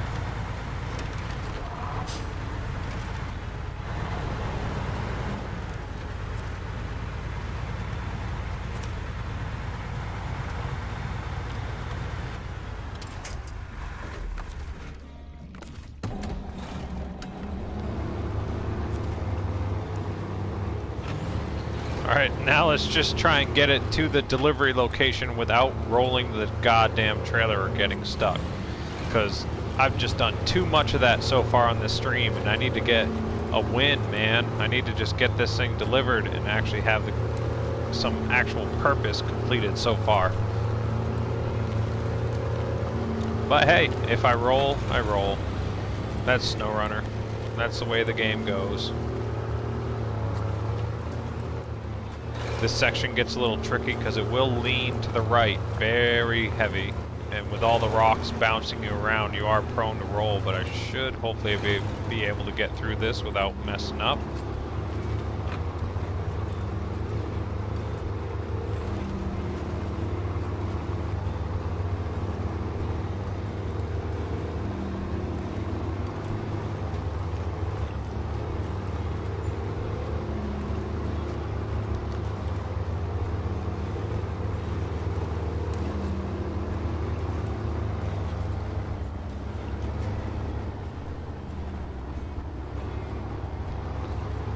Yeah, the trailer legs just keep digging into the ground, and that's just a fault, not even a fault, but that's just a result of the truck that I'm using while driving it. Because unfortunately this has a little bit lower ride height, and it's not the biggest truck that I'm using, but it's getting the job done. But I'll probably use something else on a future delivery attempt. now knowing that the Quack does have a little bit smaller ride height, which can be a little bit detrimental to it. But I love the truck for what it is. It's so much fun to drive. It looks amazing.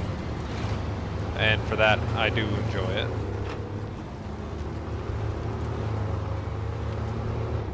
Woo! That's that suspension on the trailer, just making it roll around a little bit more than it needs to.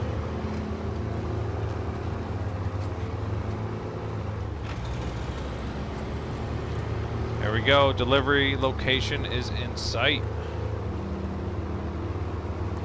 Alright, it was a long and shitty road, but we got here.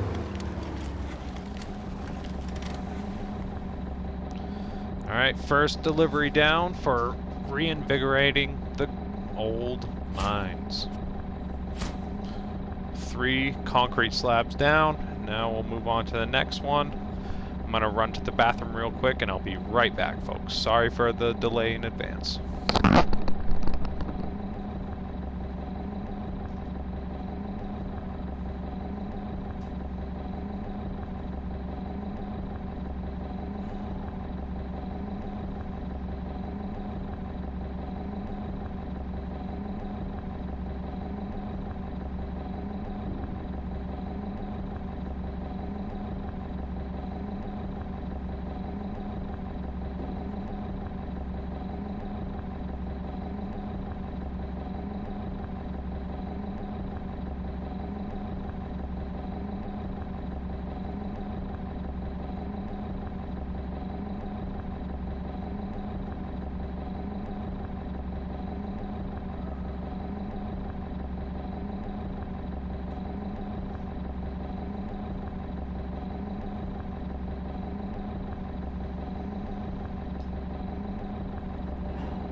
Back. Sorry for that delay. Got that first delivery set for that. I'm just going to double over to the rolled steel factory and grab 6 metal rolls. All I have to do is travel along this path and then double back the same way, and I should be able to get 6 metal rolls with the truck I have currently set up. I believe I have enough fuel to complete that trip, but we'll see what happens.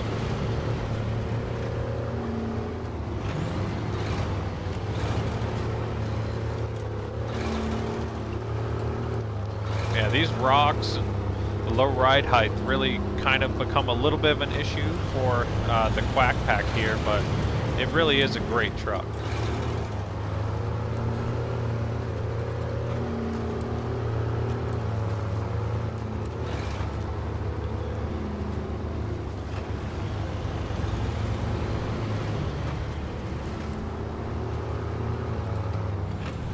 But man, I can't sing the praises for this map enough. I love this first map specifically here in the Yukon, Flooded Foothills. Like, I like Big Salmon Peak, but Flooded Foothills really feels special. I just love this map.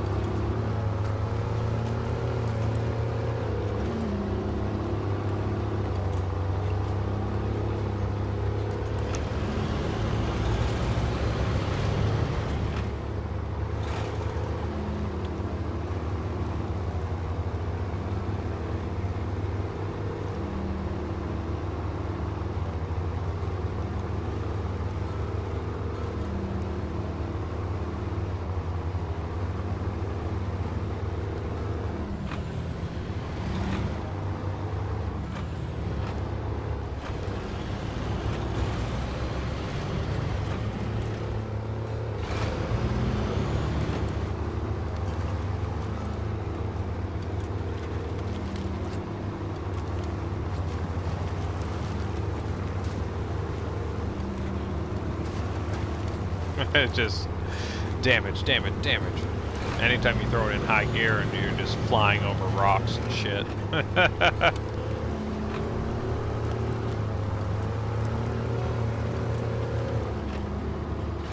Yeah, I delivered a whole bunch of metal beams over here, so I should, if I remember correctly, I should have plenty of metal rolls to be able to pick up. Hopefully I am remembering that correctly and I'm not just being stoned and stupid right now. But I should be able to just craft and pick up some metal rolls, and then I'll double back on the same path I just took and deliver them back to the old mines. Get this contract going here.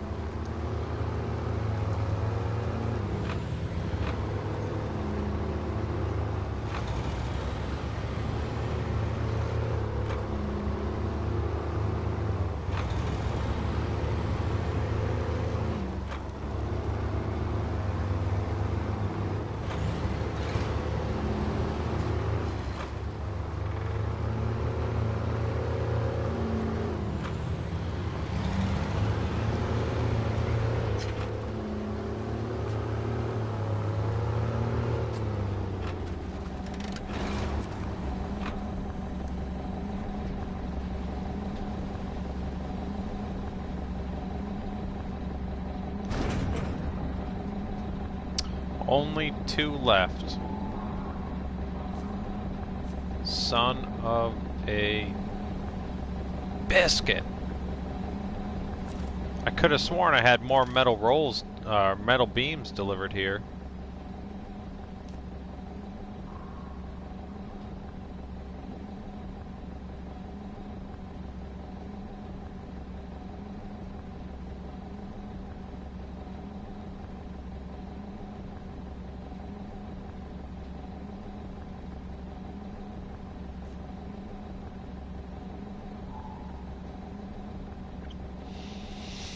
Well, I can come right down here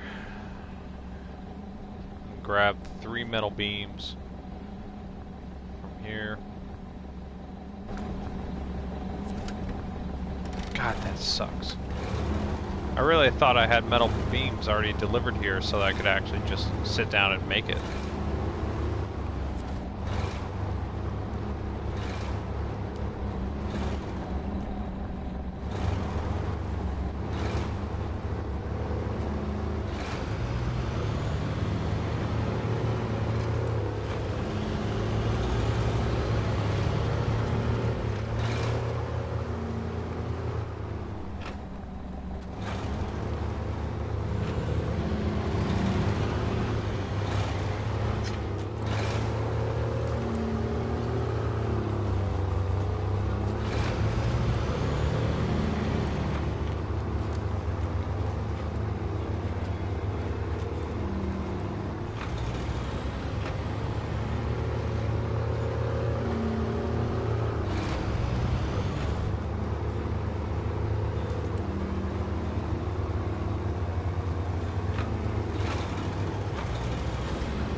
Couldn't remember if this was the warehouse or it was further down the road. That's not bad.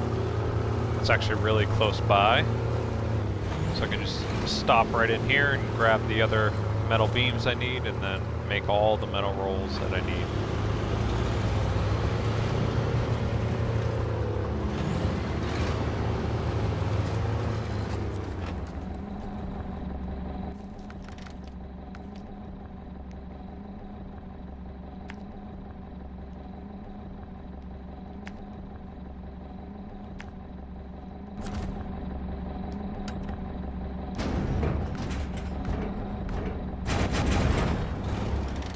There we go.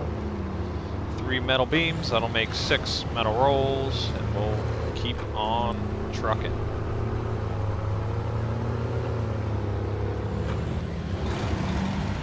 No, I'm not a trucker. In real life, no, I work in a warehouse. My day-to-day job.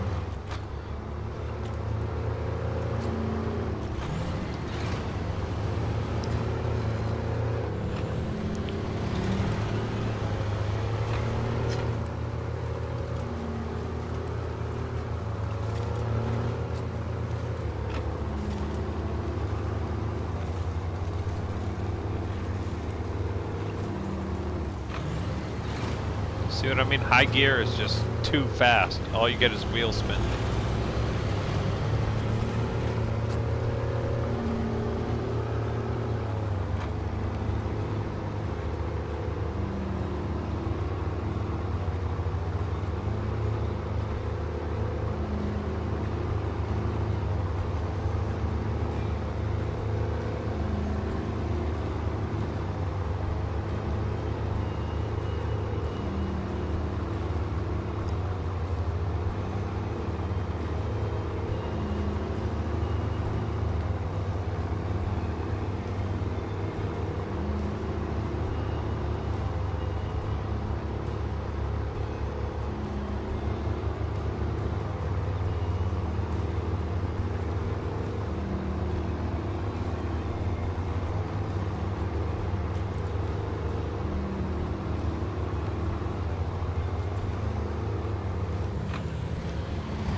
Not uphill. Shit.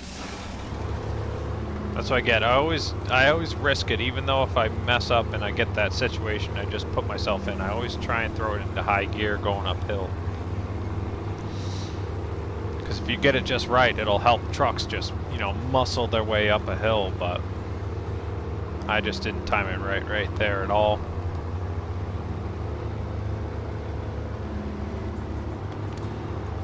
Have to hug the edge here since I don't have chain tires on. Get a little bit of traction from the snow. Because it changes over to an ice road right here in the middle.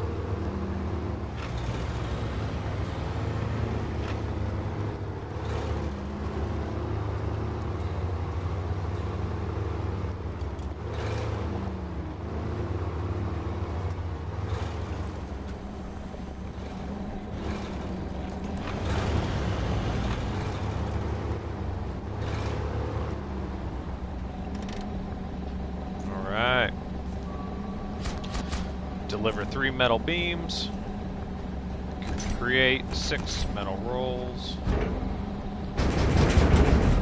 load up 6 of them.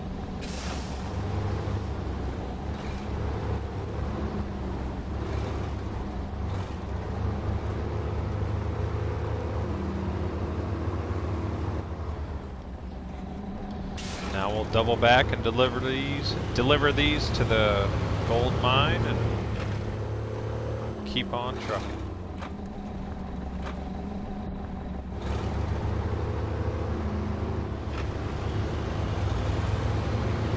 I really love this 6-slot trailer from the Delta semi-trailer pack, man. I really wish we had an actual 6-slot trailer other than the heavy trailer. But I just love having a 6-slot trailer. There's something about it.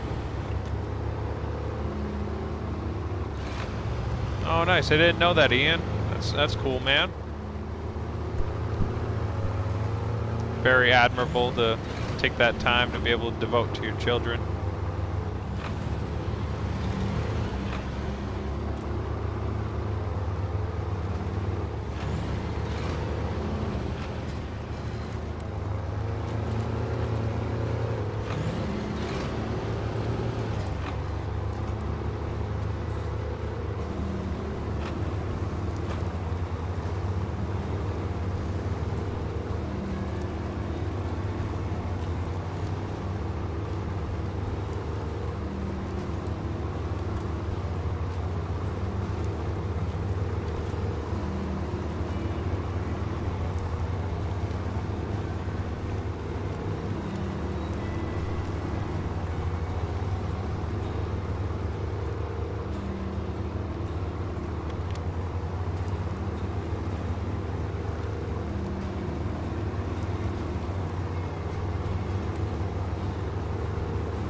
Oh, nice. You're a trucker. We should all team up. Yeah. I'd be open to do some co-op sometime soon. I really don't have too many opportunities to play, but I'd definitely be down to do some co-op in the future. Could stream it or not, either way. If you guys want to hook up and play some co-op, I'd be down.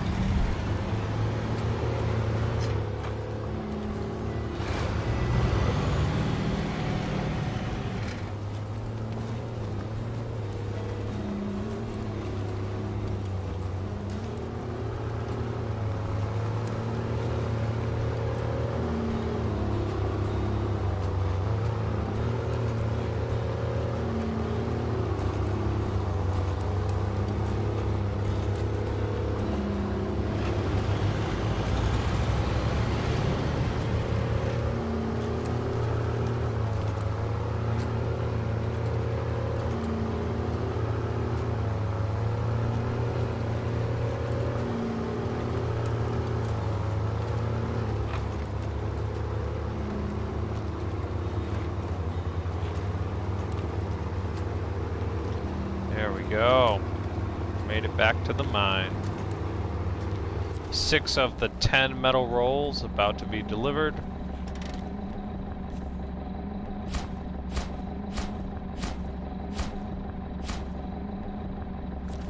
Right.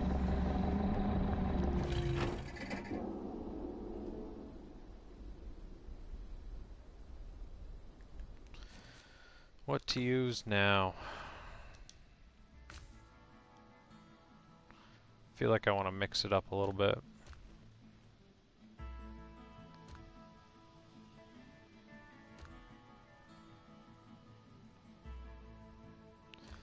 Yeah, the Pacific P512. Let's use this beast.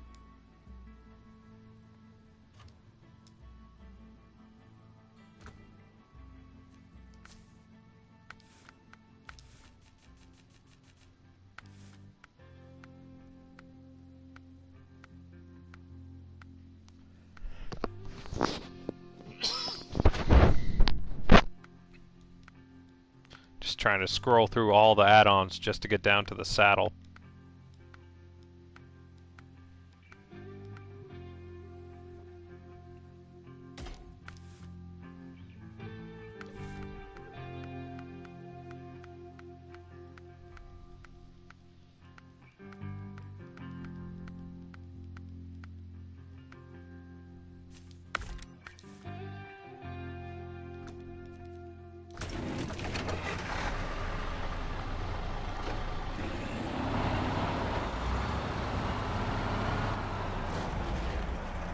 Oh, sorry, Tinka.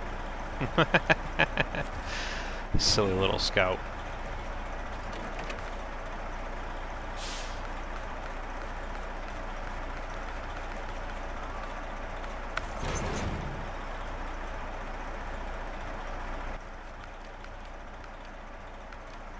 Alright, we can double back right over here to this warehouse. I can get my bricks. And then we go make it all the way back to the gold mine.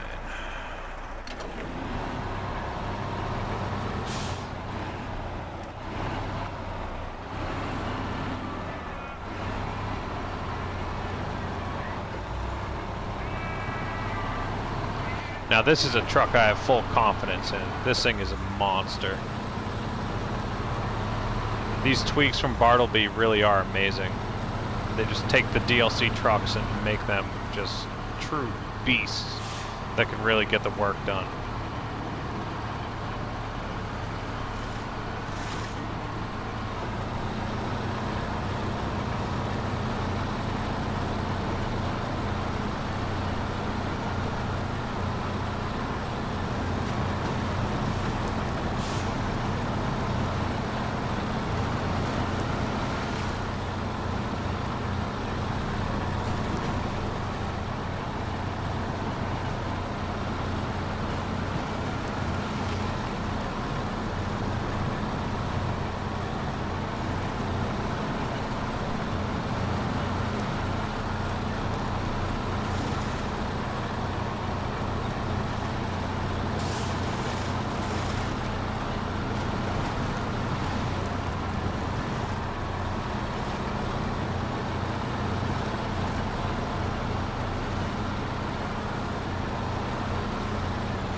bricks.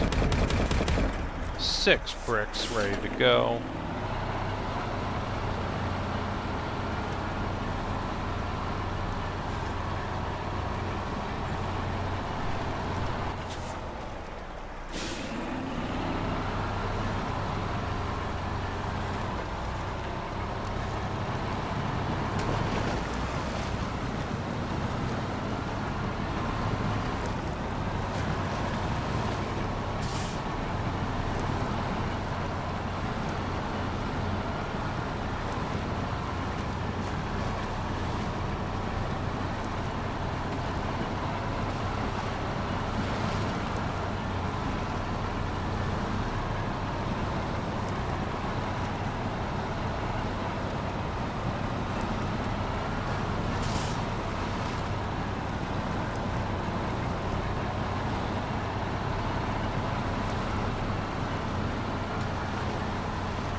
Ooh, that is way deeper than I thought it was going to be. Way deeper than I thought it was going to be.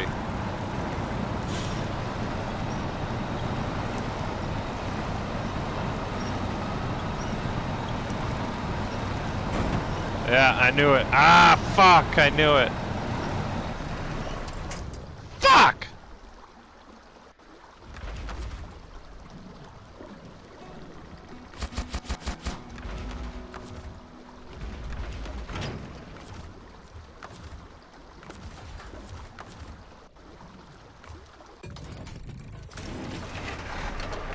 God, I'm just doing way too much of that shit today.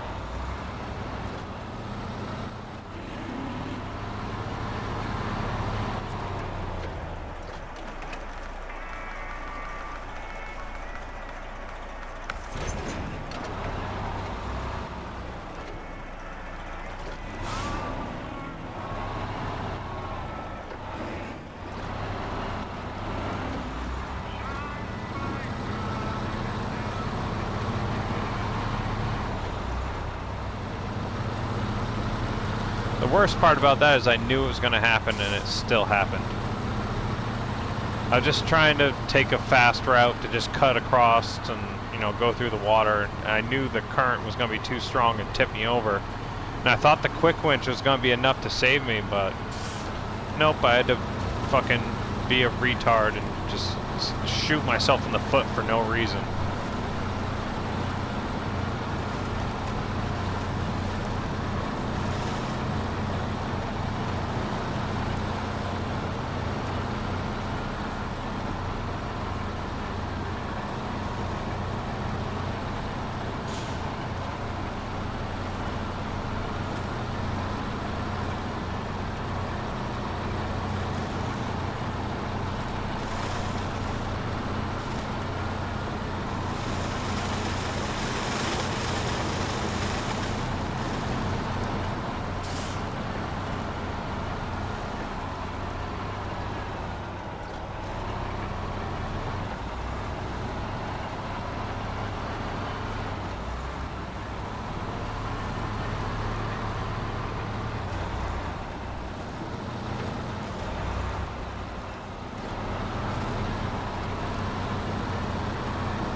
Oh, that'd be awesome, Ian. We could definitely do that sometime. Me, you, Ghetto Pirate, a few other people or something. We can make it happen.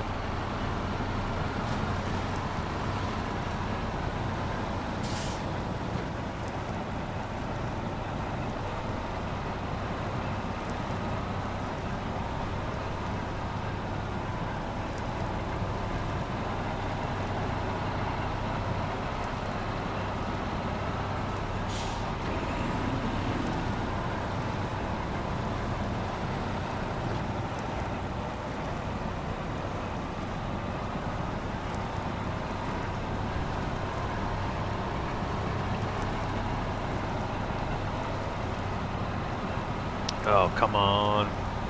Just trudging through this.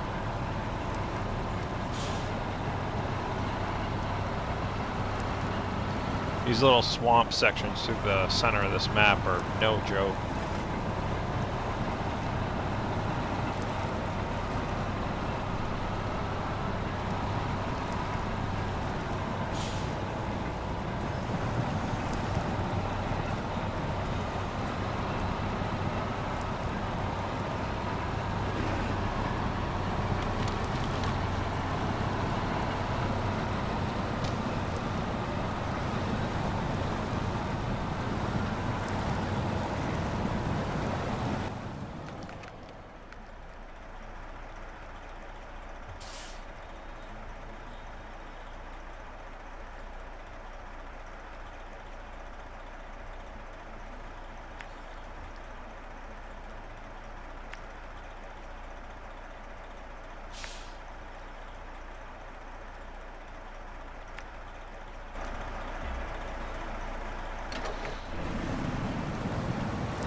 Oh, I didn't even have the suspension raised. That would help a little bit, especially with this trailer.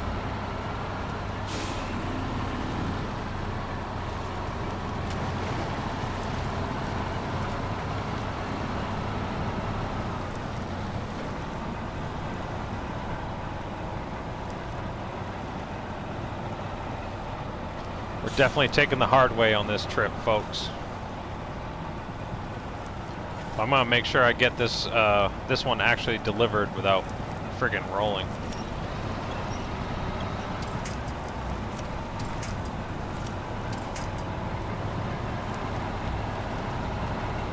Really, the only hard part is gonna be getting across this river here that I'm about to try and cut across. Hopefully the current doesn't take me like it did the last time.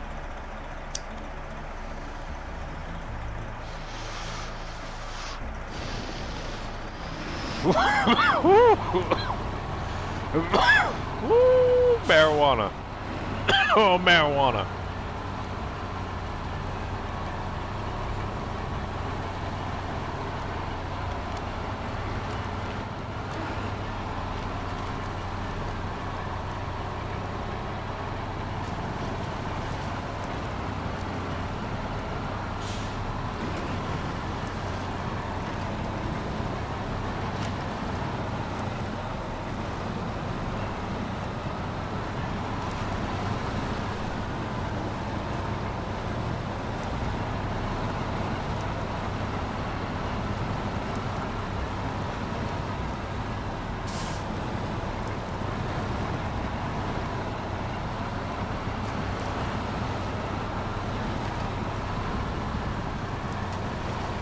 There we go. Alright.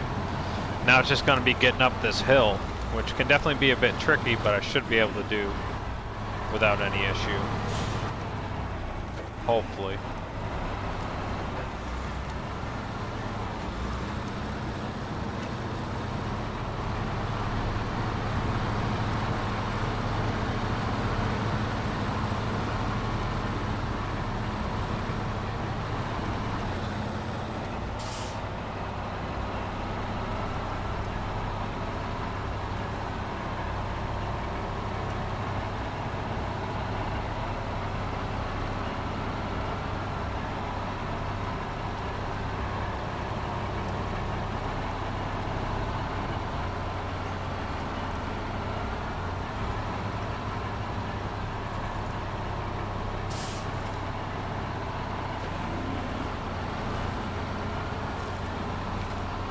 gonna take another hit from the sacred herb just before I try and climb this hill, because I just need that extra inspiration.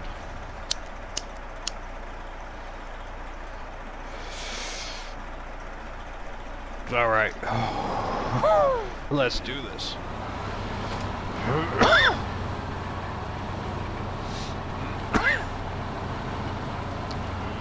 Oh yeah. Yeah, oh yeah. Bin Hunter 420, absolutely. Gotta have the herbal inspiration when playing these games.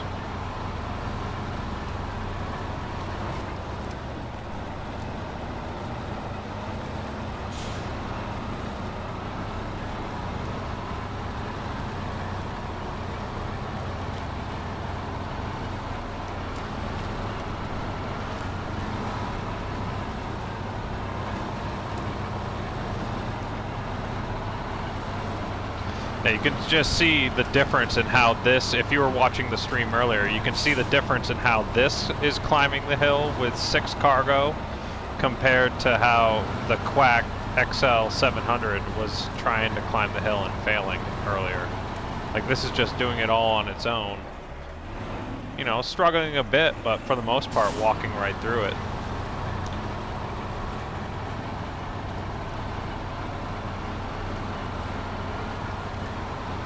I mean, the concrete slabs could arguably be more heavy compared to the bricks that I'm hauling right now, but yeah, this thing just made it through that with absolutely no issue whatsoever compared to the Quack Pack truck that I was driving earlier. But it just shows the difference between using an OP vehicle compared to a more vanilla style vehicle. And this one is a lot taller, bigger tires, everything all around. A lot more power in the Pacific here compared to the other truck.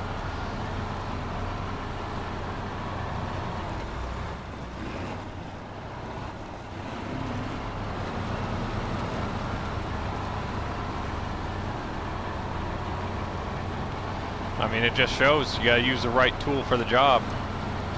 And if you're gonna use something that isn't like overpowered and over capable, you're gonna have to get creative with it, like I had to do earlier, where I had to bring an entire second truck to rescue it and drag it up the rest of the hill, compared to this one that was able to do everything by itself with no issue whatsoever, other than my first attempt trying to cross a river and then I rolled it, but we're not going to talk about that.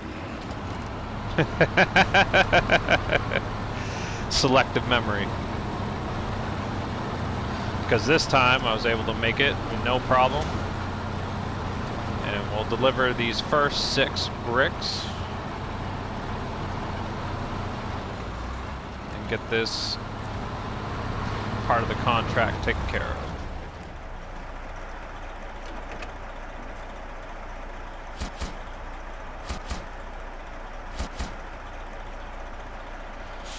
Alright, 6 bricks down.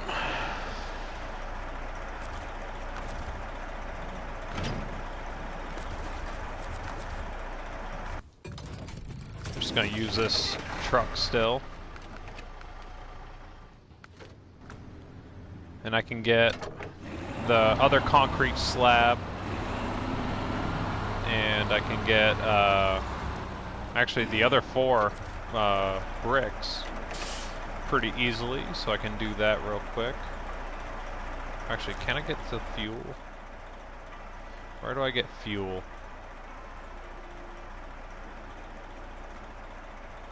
Alright, unlimited fuel at that warehouse. There's 3 fuel there.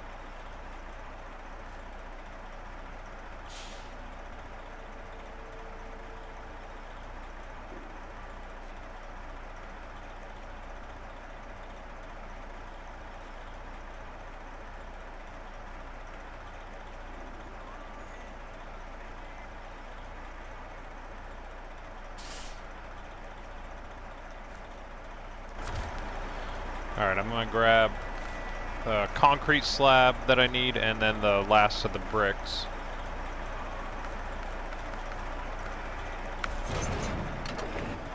And we'll go from there. There's the four-wheel Yar tweak, if you guys haven't seen that yet. It's a 4x4 version of the Yar 87, which is really awesome. I love that little Scout.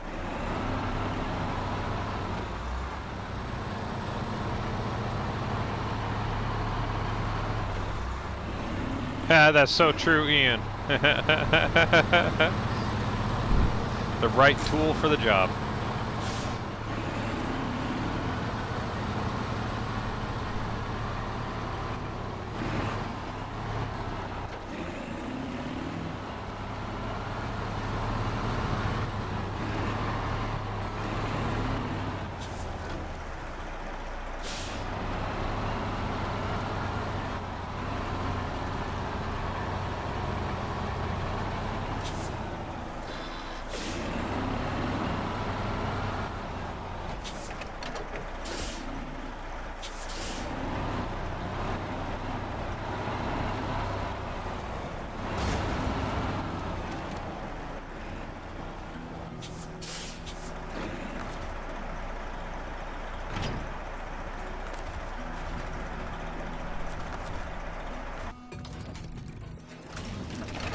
Sorry for that, but I think I just noticed something for the first time. I think I saw like a crane or some sort of bird in that little swamp, and I was trying to back up to see it again.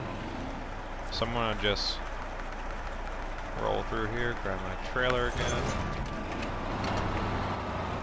And I think I just saw like some sort of bird in that little swamp, like one of those illusions where you see like the dog on the road, or like you see the UFOs in the sky in the Phase 4 maps.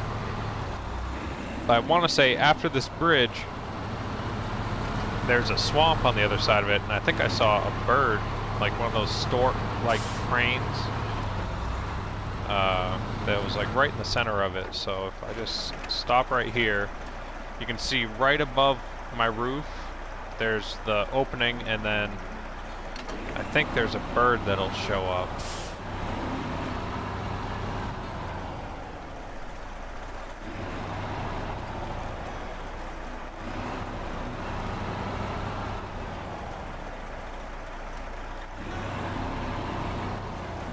Nope, I was just that high. Alright, never mind me. I'm just a stupid stoner. I thought there was a bird that showed up in there. Oh well.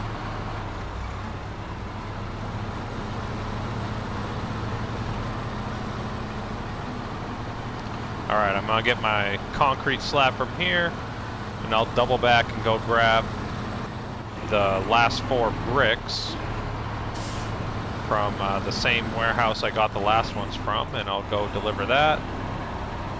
And then it'll just be 4 metal rolls, 1 more cabin, and then 6 friggin' fuel.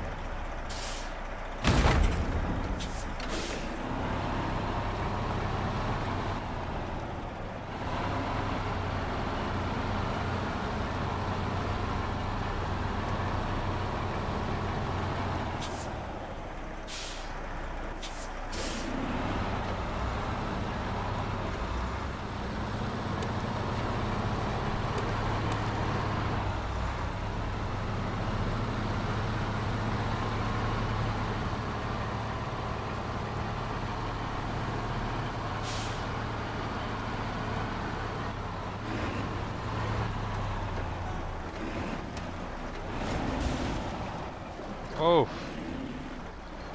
right into the guardrail, just fucked up the suspension with that one.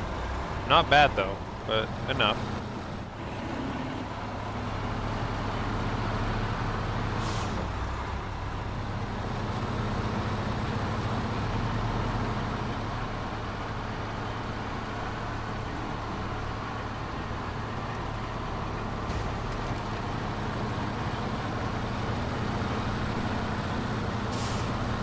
Hey, what's going on, Jan? Thanks for joining in the stream, my friend. Long time no see. Hope you're doing well, enjoying your weekend. Hope you got nice weather like I do here. I should be outside enjoying this beautiful day if I'm sitting here playing video games.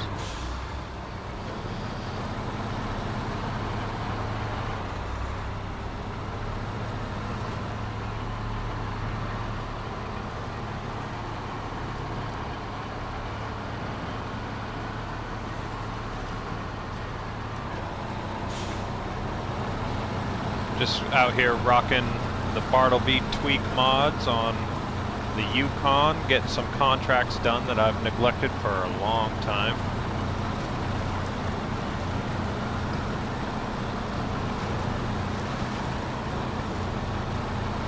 I'm currently using the Bartleby Pacific tweak of the P512.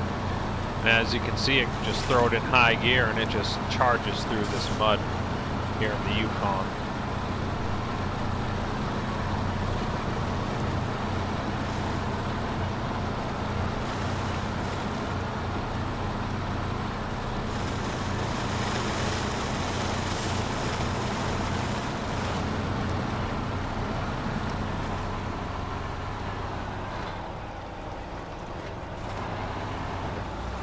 I thought I'd be able to get through that, but slow down just enough to stall it out, almost.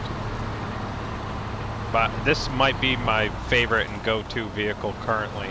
I just love this tweak of the Pacific P512.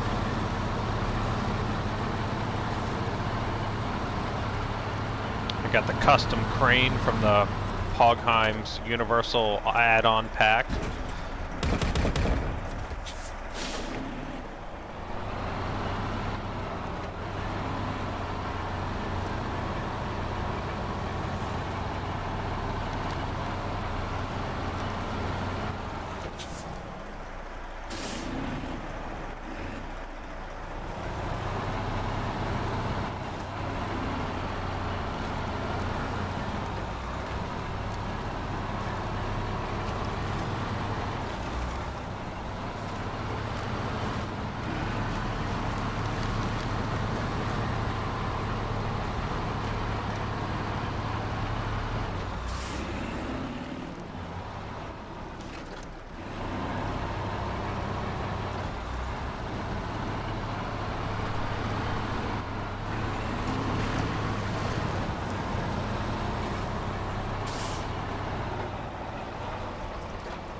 I did not get that shift right. I thought I got it right down into low.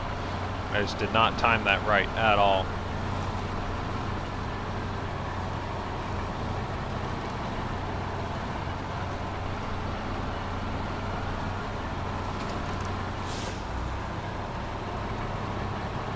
Yeah, it's another one of those Yardie 7s with the 4-wheel variant. Let me just jump in that real quick and just take it around, just to show you guys, because I really do love that. I had seen this on mod.io way back when mods were first introduced, and you know, we eventually got console mods, but Remo 667, the same creator as like Highway Hollin and all those amazing mod maps that everyone likes, also has a bunch of vehicle tweaks, including this 4x4 version of the Yardie 7 that, if people are familiar with the base game, is a 6x6. And just having this crazy 4-wheel version was always something I had in my head, and he had created, but it was only available on PC for the longest time. And about 2 weeks ago or a week ago, this one got approved for console finally, and I've been using it so much. It's just so fun to have a 4-wheel version of the Yardie 7 compared to the 6x6. I really enjoy it so much. And it's not super overpowered, you know, it's much like the base game version, but just having a cool 4x4 version of it with really good articulating suspension is just really fun. I forgot how deep this swamp is, holy hell.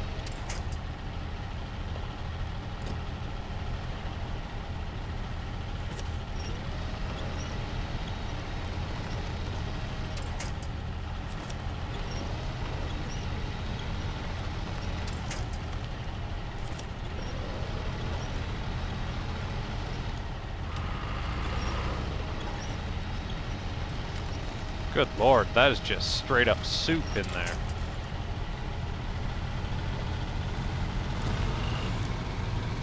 Okay, I want to take this thing around like Tamir or something like that and use it as my scout just to go and collect everything in the base game.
I don't know, just something about it. I just love the fact that it's a four-wheel version of the R87. Just makes it feel cool.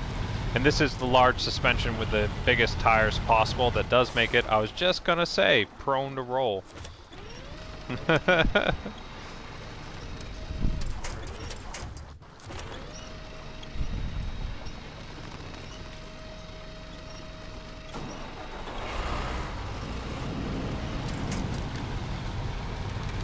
So that is kind of the main issue, is you just have to be careful, because if you bounce it and tip it, it will roll over pretty easily, but the autonomous winch allows you to keep it going. But just such a fun little Scout. Like, I just love these little tweaked variants that make the base game vehicles just that much more fun.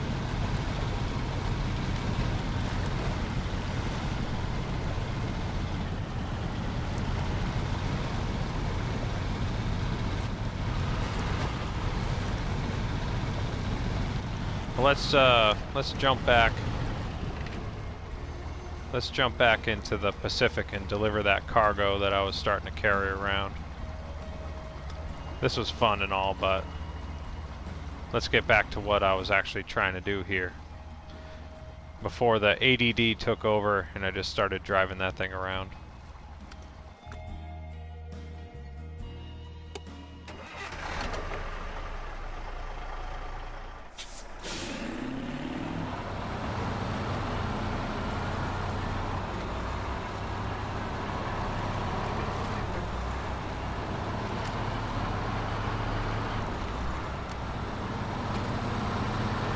Oh, hey, you're in a tow truck all damn day, you say, Ian? Or Jan? Is it Ian or Jan? I think I've always said Jan, because it's just how it reads to me, but I just wanted to make sure.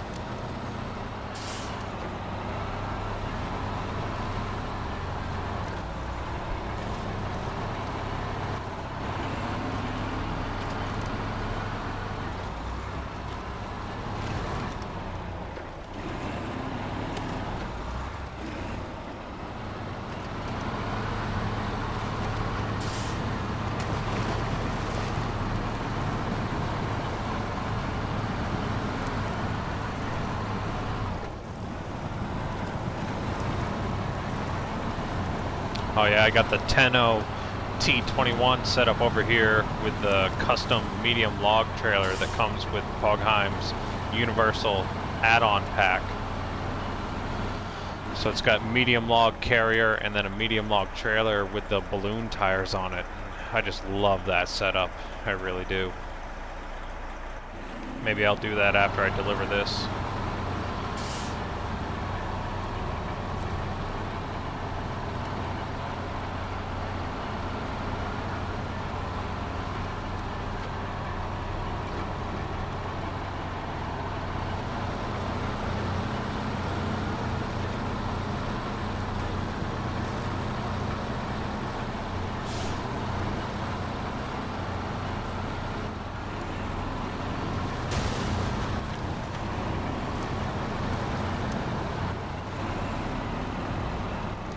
I think I drove off the road. I don't even know where the road is right now.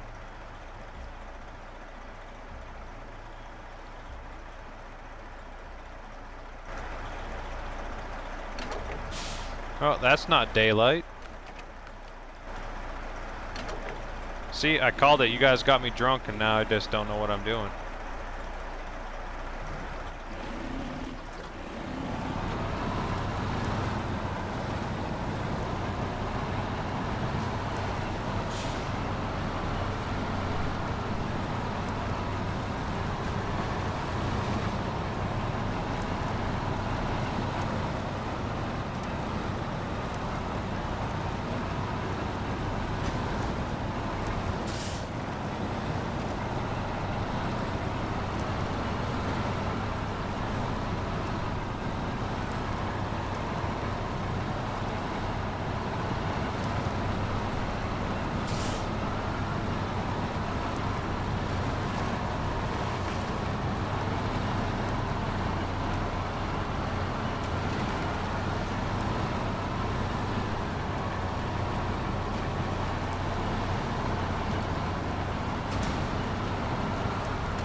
There we go. Then we got the little bridge crossover right here. I was thinking about just trying to cut across the river on my own, but I figured I'd just play it safe this time since I got rolled over by the current last time.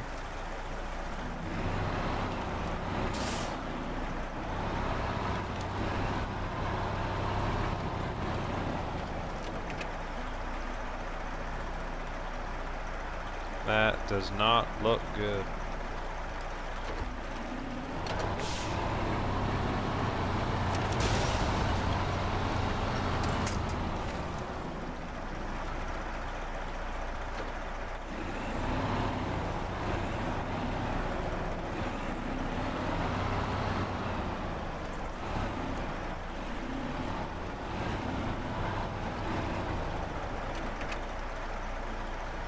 I don't know, bringing a large trailer through here does not seem like the best day. Oh no, I'd never blame it on the green. Hunter 420, I'd never blame it on the marijuana. It's definitely the beer that's making me make some bad decisions and mess up here and there, but I'm having a blast doing it.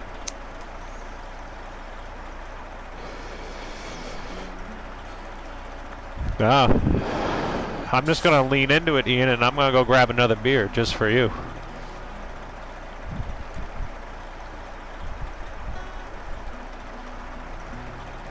I'll be right back. Just going to grab that, and I'm gonna hit the bathroom real quick.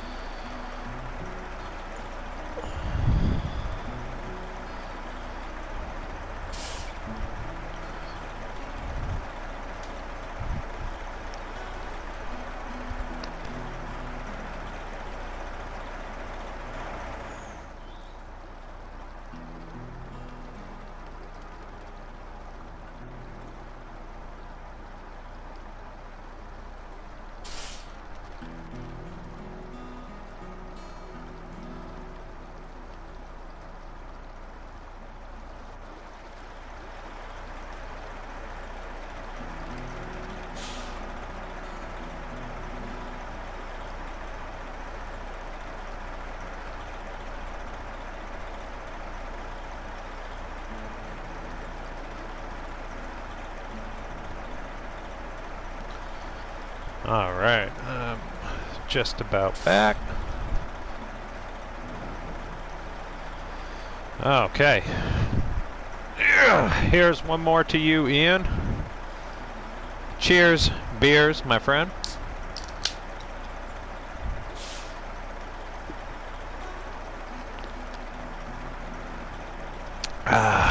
And I'll take one more hit from the pipe for you, Hunter 420.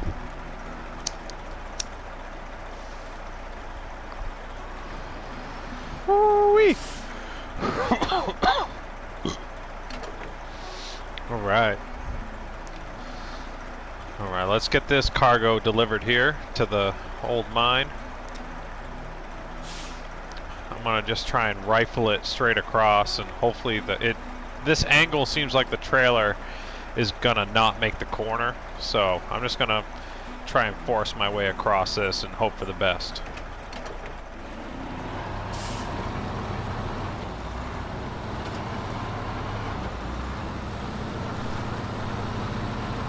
Alright, here we go. Now we're gonna climb up this waterfall, and we'll see if this is able to navigate through these tight rock sections here.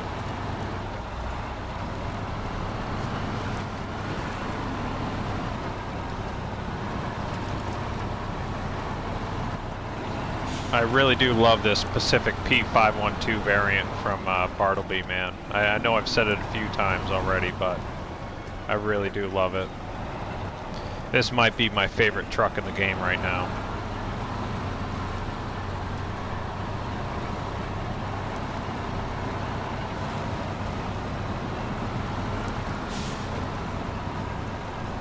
Alright, we're gonna climb this waterfall, or it's more of a waterfall trickle. It's like a dried up waterfall, but we're gonna climb right up this and then cut our way straight across all the way to the gold mine.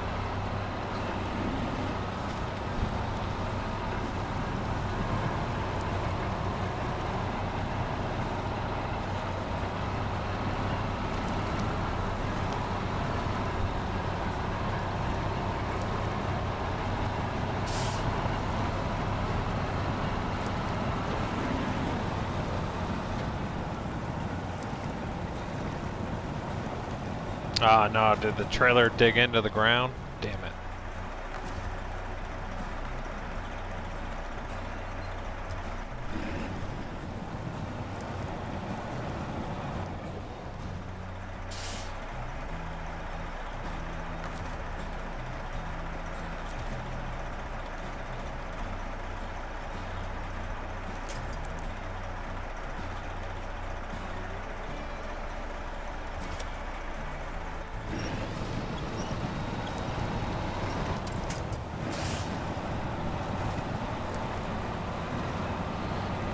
Get a little creative with the winch, lift the weight up so that it pulls those legs up off the ground.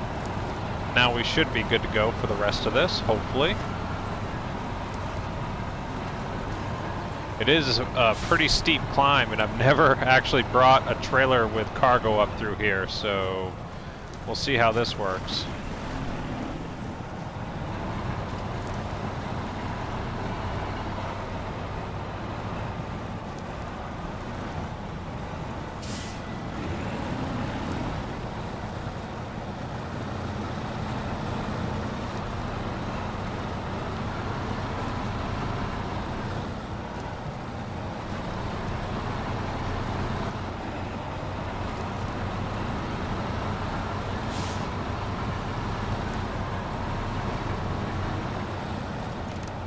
Now making this corner, getting the trailer up around this rock is probably going to be tricky. I'm going to try and stay up to the right and then cut over, hopefully not roll.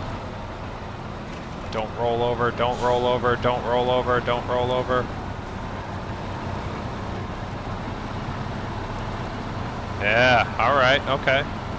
So now we just got to get up around this corner to the right.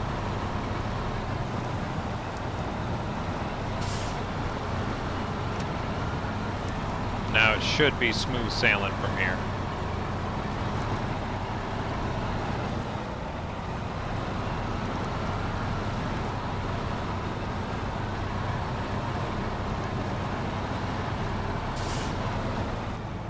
Woo! Oh, nice. Hey, that's good. Nothing wrong with that. Congrats to having been 5 years, man. I respect that 100%.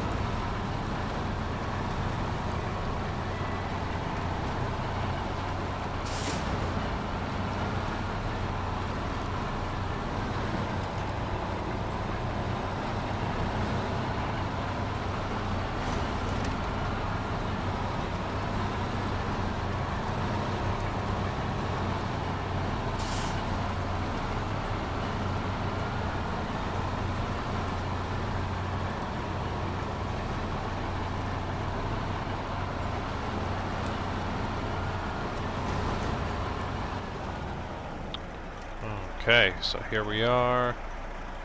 Just gonna continue up to the left here. This angle does get a little tricky, and the amount of weight and how tall this trailer sits has me a little bit worried, but should be fine. I got faith in the Pacific P512 here.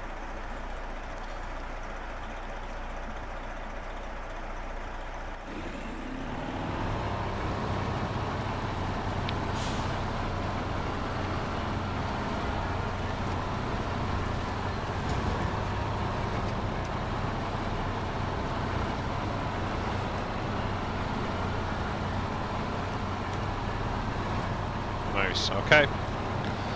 That was that was the hard part of that little section, but we got through it. We got through it. We're good. Just so many rocks that make you feel like it's just gonna bounce you and then roll you. Like, I mean, if you were watching the stream earlier, I've already rolled quite a few loads today, so I just want to be able to get these last few done through here without messing it up.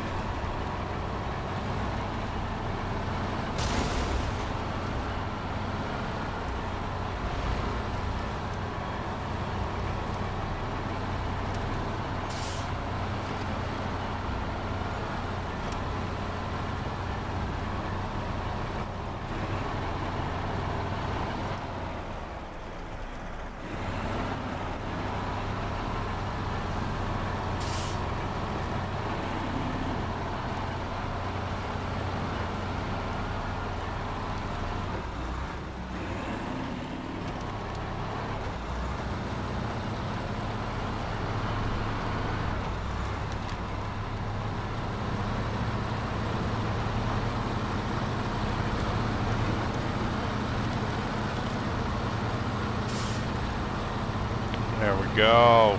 Let's go. All right.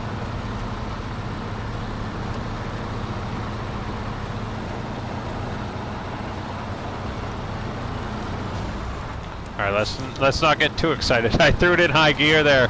Like, oh, I could just charge through this, but I know this angle right here, if you're going too fast and bouncing, you can roll easily.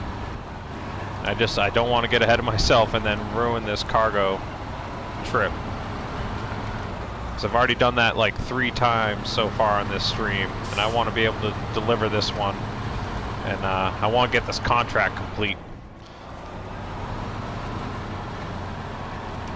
Because I can see the finish line now, and I don't need to roll over like I did earlier and be 100 meters from the delivery point and then roll it over.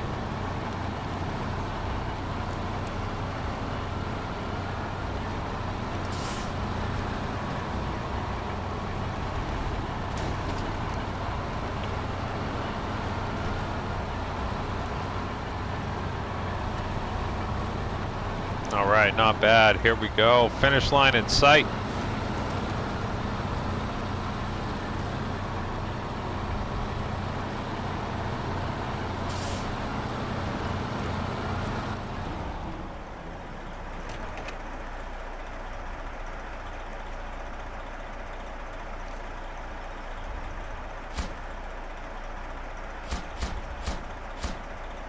Alright, now we just need 4 metal rolls, 6 fuel, and I gotta do 1 more cabin.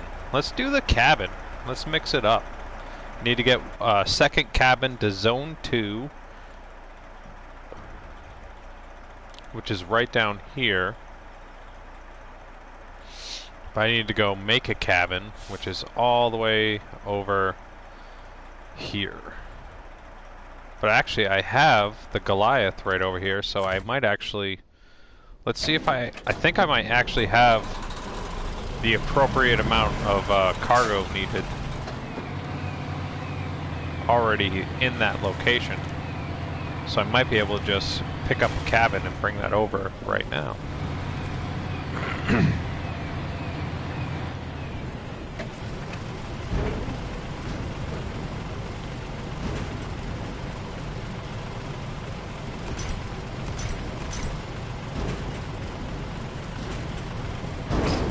Alright. I got my cabin. Let's just throw a second one on there for fun.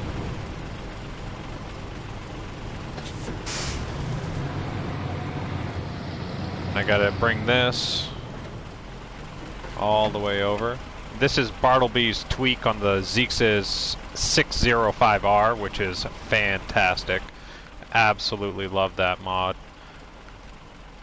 Makes that base game vehicle so much better. So I gotta get over here to zone 2.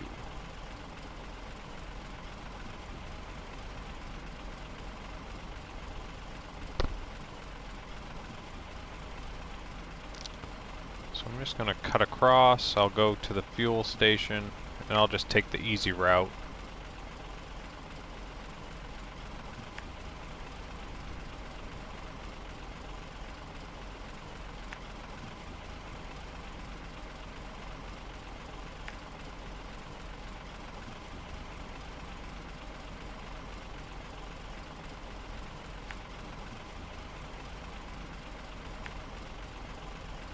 Alright, let's go.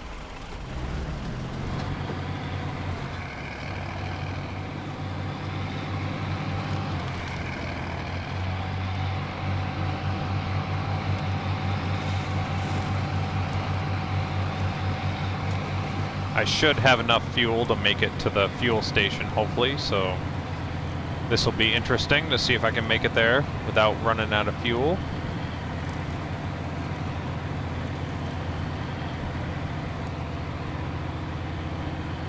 Yeah, Ian, I love it, man. Yeah, this Bartleby tweak of the Zeex's 605 is amazing. You want to get stuff done in a hurry on the new maps? This thing will get it done real quick.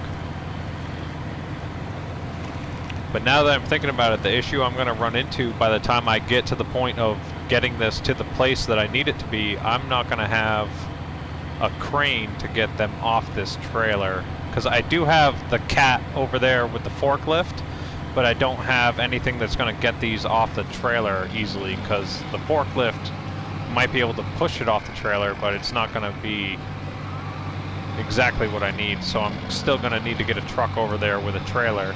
Our truck over there with a crane, I should say, to be able to get these cabins off this trailer.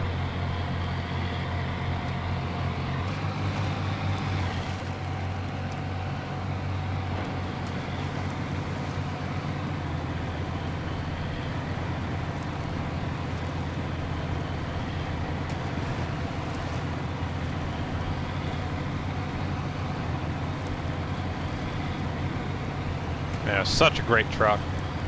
Definitely a little bit on the overpowered side of things, but in a fun way.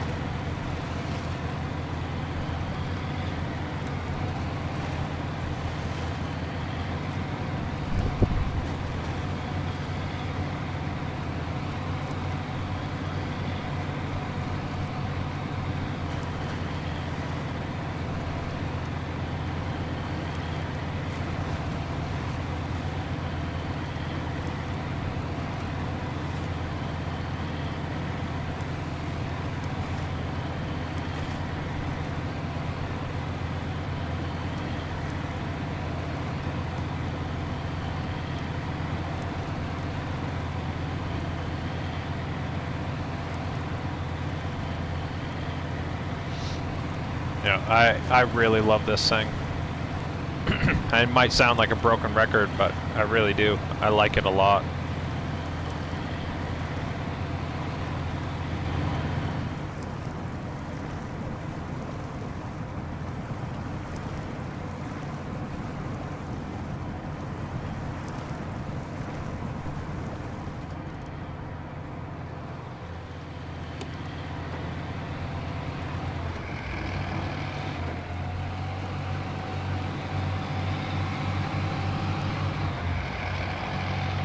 Alright, yeah, oh yeah, I made it here with more than enough fuel.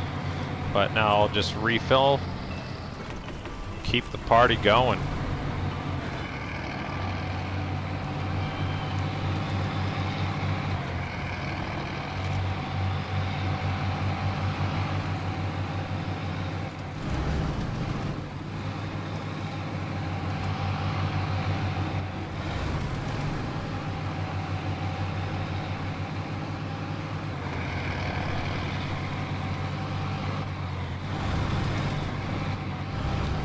Oh, I'll use that on the next trip. The IX Navistar. Let me just jump in that and recover it real quick. If you guys haven't used the IX Navistar, oh, it is a absolute monster. It is so overpowered that it is hilarious. And I actually have to have the weaker engine in it just to be able to have fun with the damn thing.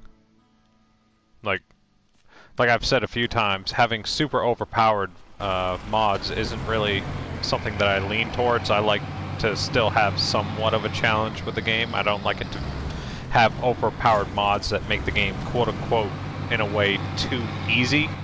Like I prefer to have stuff that is, you know, fun and like a nice powerful vehicle like what I'm driving right now, but you still have to drive it.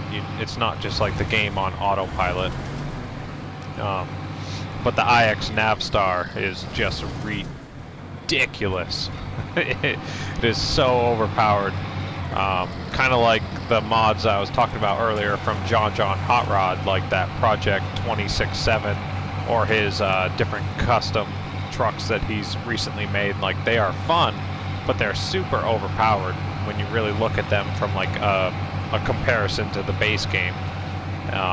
And the base game vehicles are fun, but there's a nice medium in between having the trucks that are hyper overpowered and then having something that gives you something similar to the base game experience, but just more fun in the way where you have a little bit more power and traction to be able to get through certain situations without it being you know, 2 minutes of you just slugging through this really easy section of terrain, where mods that are like a tweaked version of a base game truck like I'm driving right now is very similar to the base game experience, but just that much more enjoyable because it is a little bit more capable than what the developers give us because of what they like to call game balance. Like, all these DLC trucks that we've gotten throughout the phases are really fun and good to use, but they limit them in certain ways just to not make it so the game is too easy. Like, for their rationale of having trucks be slightly limited, where it is having no diff lock or not having a truck that even has all-wheel drive or certain things like that, they do stuff like that for what they call game balance, and that's all good. I respect that from a certain standpoint and understanding, but at the end of the day, you still want to have a vehicle that is able to get the job done and be able to have more control over your entire experience. And that's what the player-created mods are great for, is they take what the developers give us and then put their own spin on it, and then give us the things that we honestly want in the long run, which is just a more capable vehicle that is fun without being super overpowered.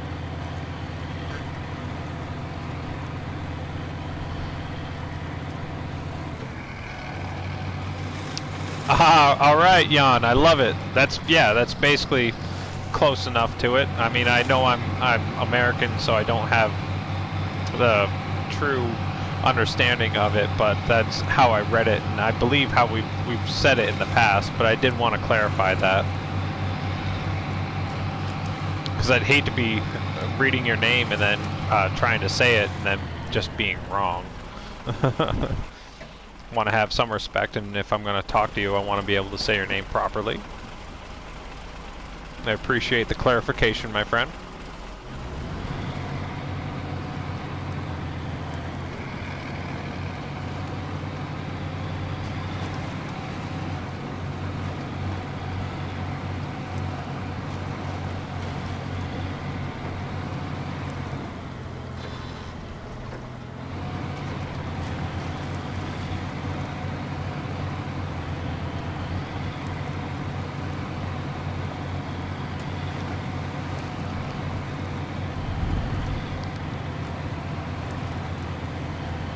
Man, how long have I been streaming for? I don't even know at this point. I must have been going for a while now.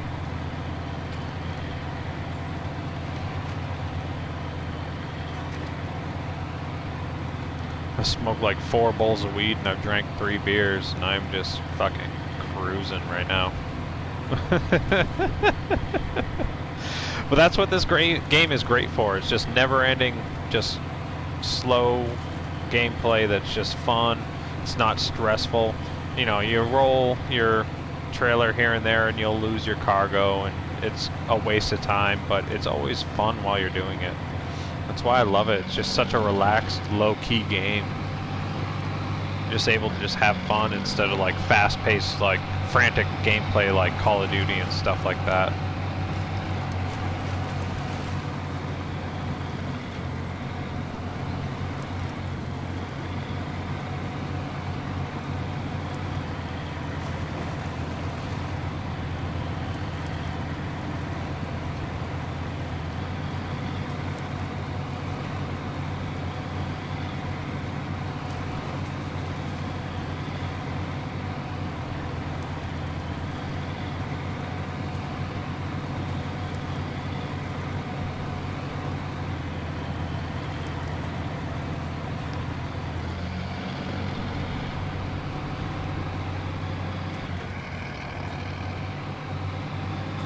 Well, actually, instead of bringing a crane over, I'll just bring these things over here and I just delete the trailer, and that'll drop the cargo, so that should actually work pretty great.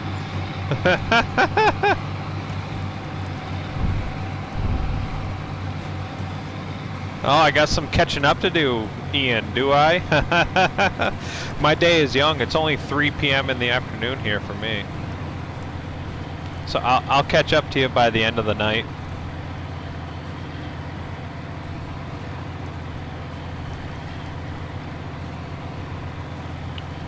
After this stream, I'm going to post some console mod previews like I try to do on the weekends if I can. There's a couple new ones out there that we should get pretty quickly because it's been kind of crazy what the developers have been doing approving mods. Like the Project 2067 that I was playing literally got posted to mod.io and then approved for consoles less than 24 hours later. They've been actually on the ball and improving things pretty quickly, other than mods like the Delta Patriot and some of the mods that we've been looking forward to. So we should see some more console mods very soon. Hopefully this week we get the Delta Patriot. That's one of the most exciting and one of the mods that we've been really looking forward to. It was having some issues apparently on the Xbox end of things, where it was working fine in testing on PlayStation, but the Delta Patriot apparently, according to the developers, was having issues on Xbox. So we'll see what happens. Hopefully that comes sooner rather than later. But instead of bringing a crane over here, I'm just going to delete the trailer. That'll drop the cargo right where it is, and I already have the Caterpillar right over here, so I can just jump into this bad boy, and then I'll pick up my cabin and bring this right into the delivery location.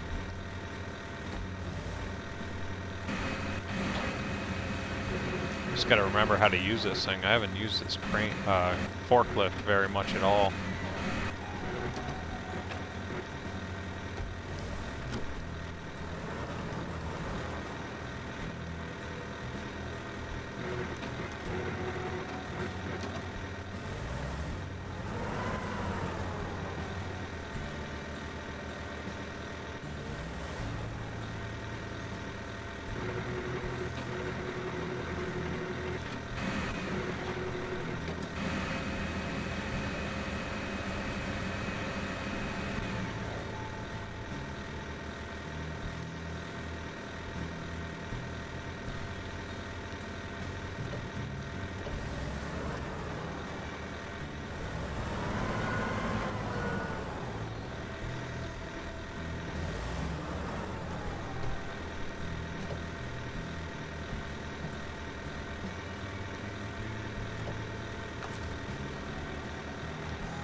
No, no, no, no, no. Shit.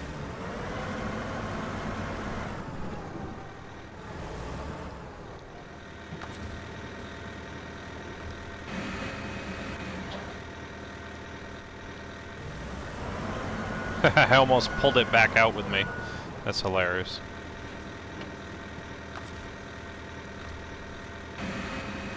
Like I said, I almost never use this thing, so I'm just so not used to these controls. There we go. Got the 2 of 2 cabin set now, so all I need to do is the 6 fuel, and then I have 4 metal rolls to get.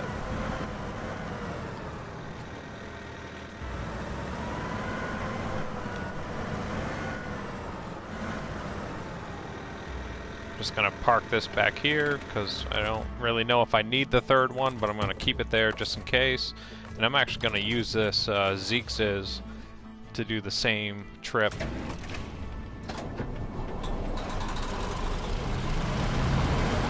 And go get the 6 fuel, and then do the metal rolls.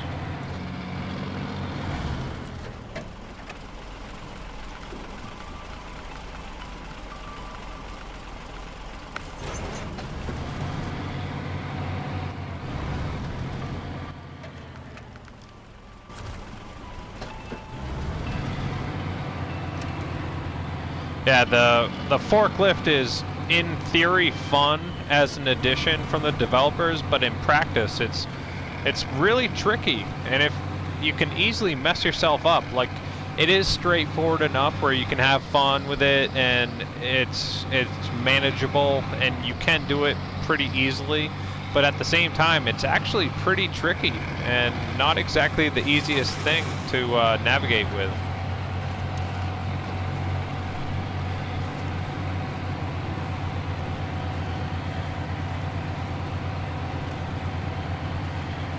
Yeah, so have you not played the game at all? Like, I saw you commenting earlier, Big Hunter, that you haven't played the game at all, or you were downloading it. So have you just not played SnowRunner at all, or have you tried it out before and you just haven't played these maps?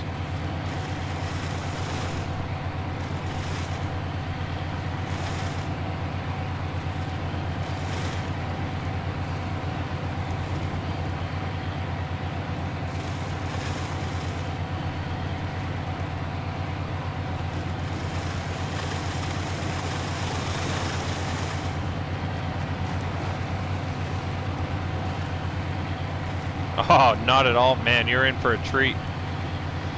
So, like, where I'm at right now is the second DLC that was released by the developers as far as releasing new maps and whatnot. But when you start out, you'll be in Michigan, which is a much more manageable and like easier to navigate terrain, where it isn't like super muddy and not hard to navigate.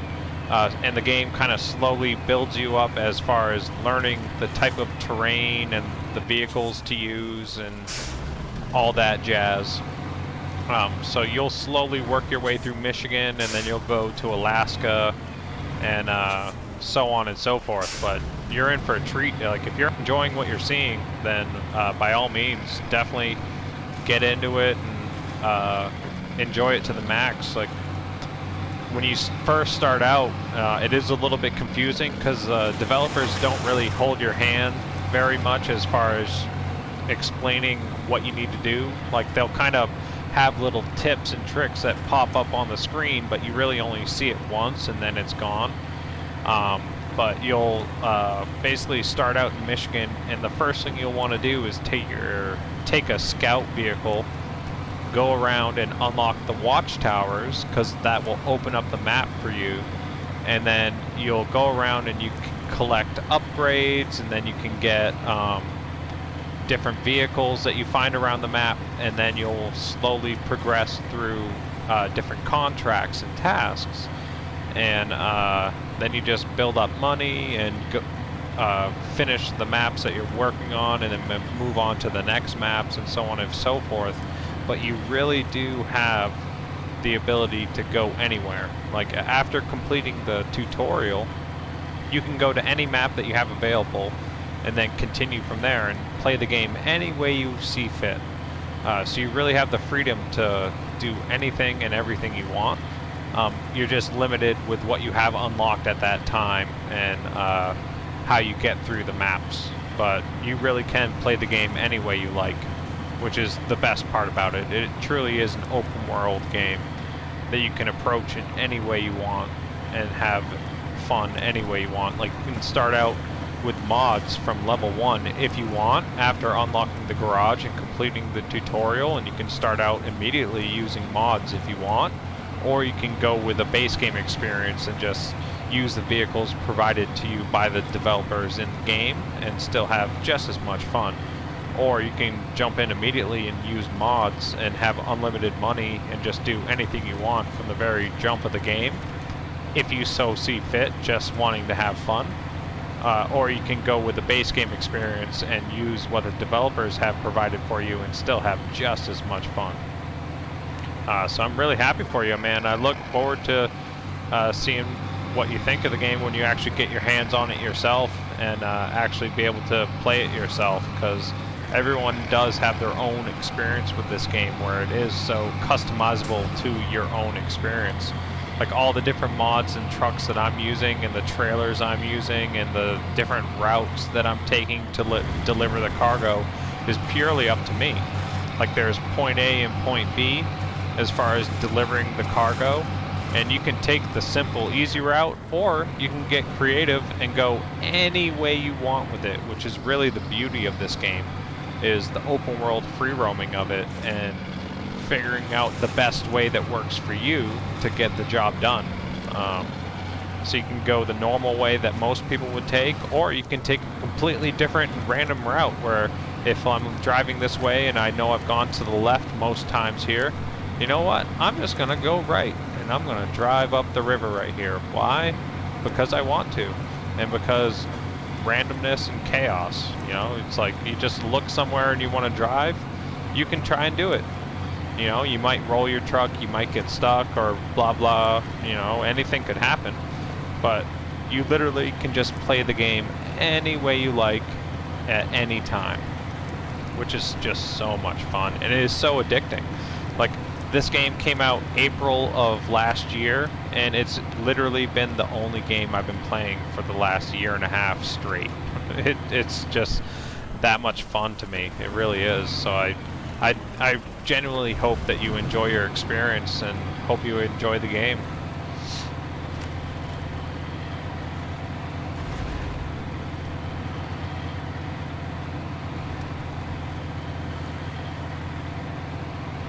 Yeah, on Xbox, my gamer tag is Unearth7. That's UNEARTH 7. And then on on PlayStation, my PSN is Killswitch Vigil 7. I got that posted in my description for my YouTube channel, I believe. So if you need to see what it actually is, I should have that in my profile for my YouTube channel or my Facebook page.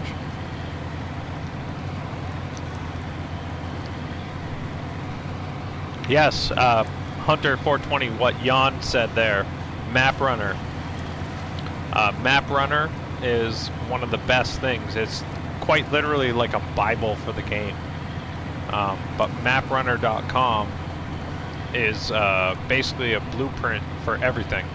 It shows you basically what every map offers, where all the locations are for like upgrades, trucks, contracts, and everything. So maprunner.info is one of the most useful tools that you can have at your disposal for SnowRunner here.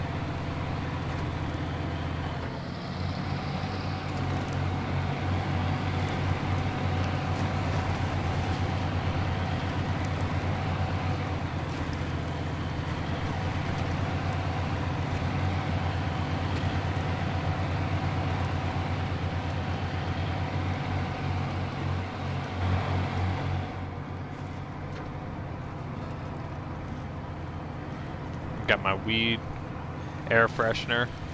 Always have to have the Green Garden air freshener in every single one of my vehicles if I can.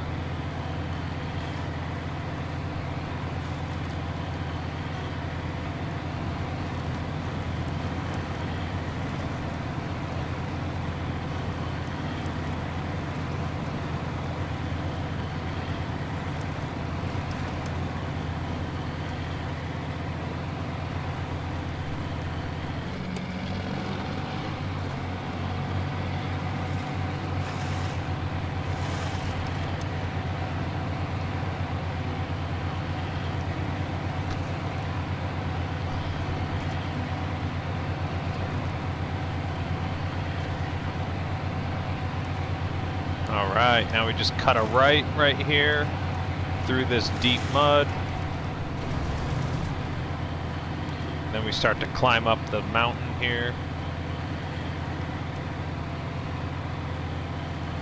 But it's now a tradition where I'm going to have to take a little stop and smoke break.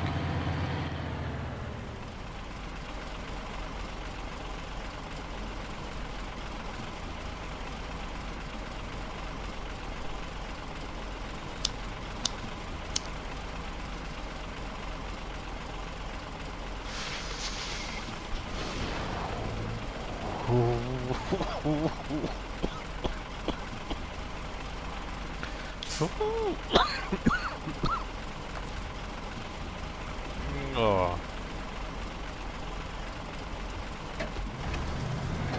let's go. Let's climb this big old hill here.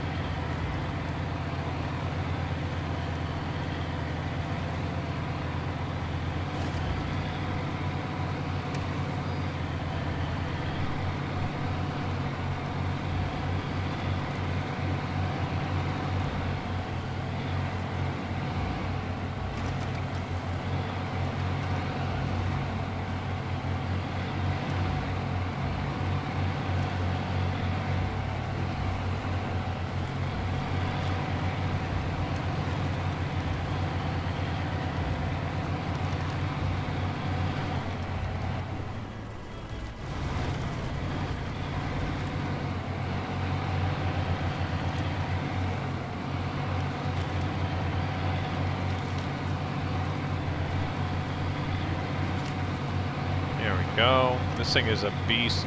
Just crawls with ease up this hill.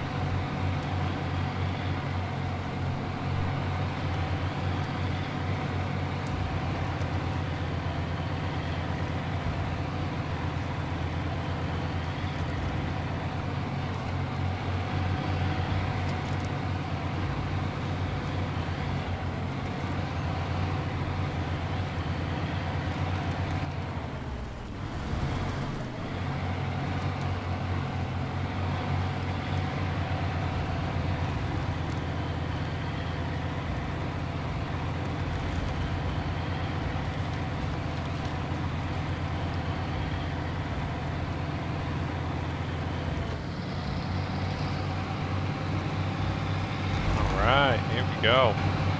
Home stretch.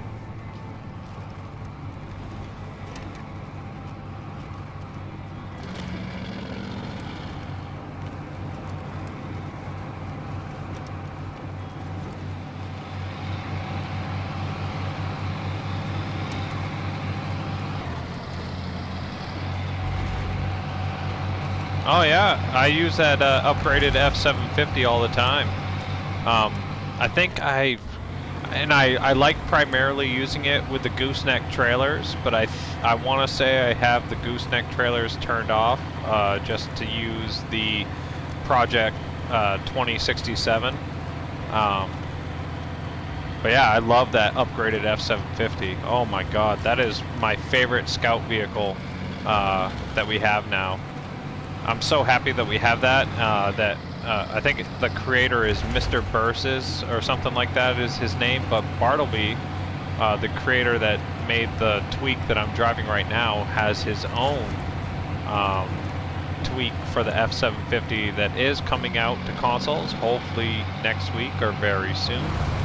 But that's part of a US trailer pack that will include the F750, the Navistar, and the International HX520, which is very exciting.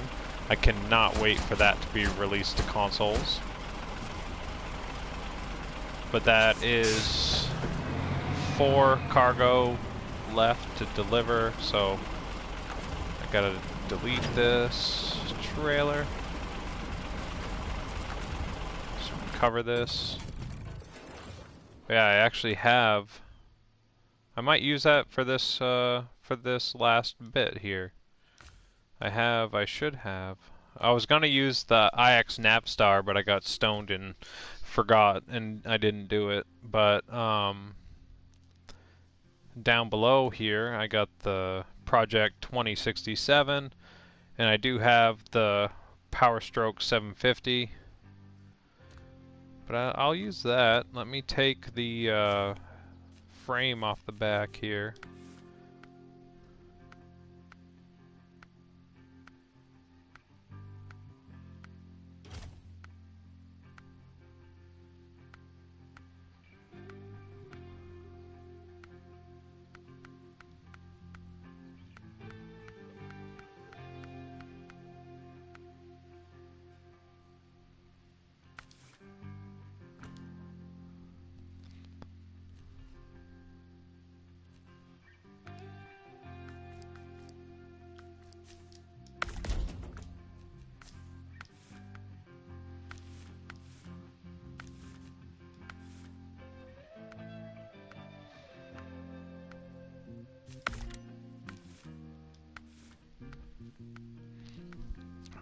I have noticed some issues where if you attach certain items and then try to customize it later, for some reason they do not come off, so that's why I'm building another version of it real quick for you guys.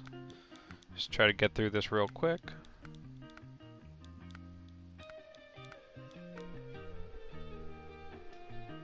I love having the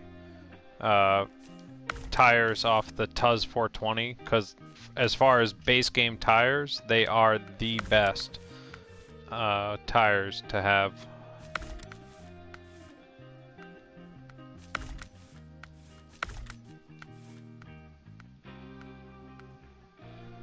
I wonder if I can have the 2-slot bed with a trailer. I just need to try that real quick to see if that's even possible.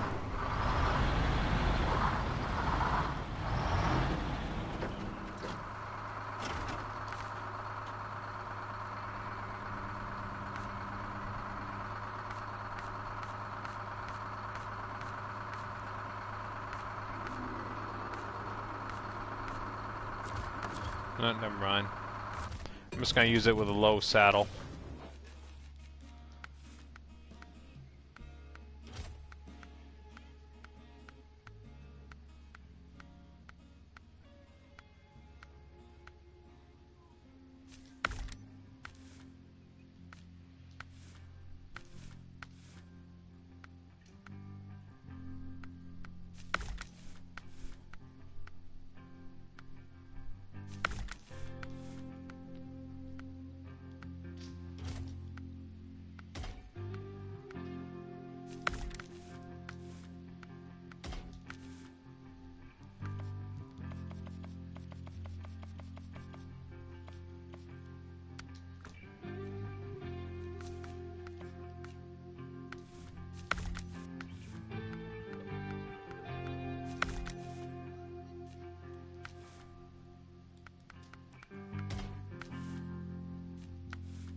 Alright, so I just need 4 metal rolls. I'm going to use...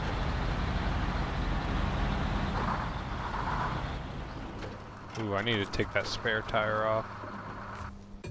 I didn't realize the spare tire put it underneath the back of the truck there.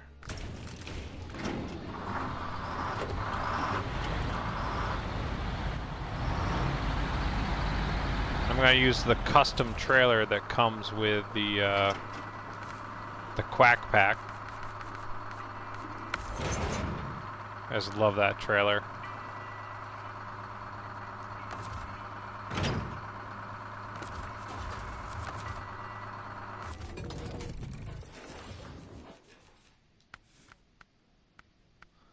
Wonder if I can have the spare wheel with...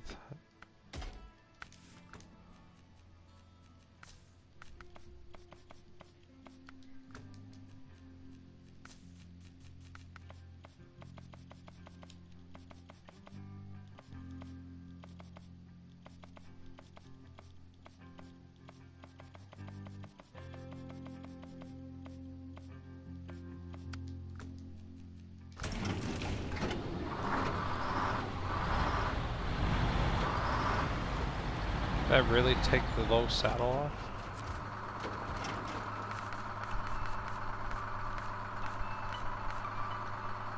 Oh, that sucks.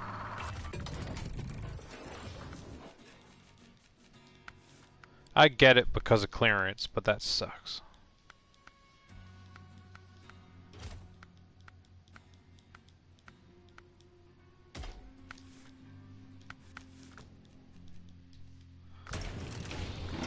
Alright, 4 metal rolls.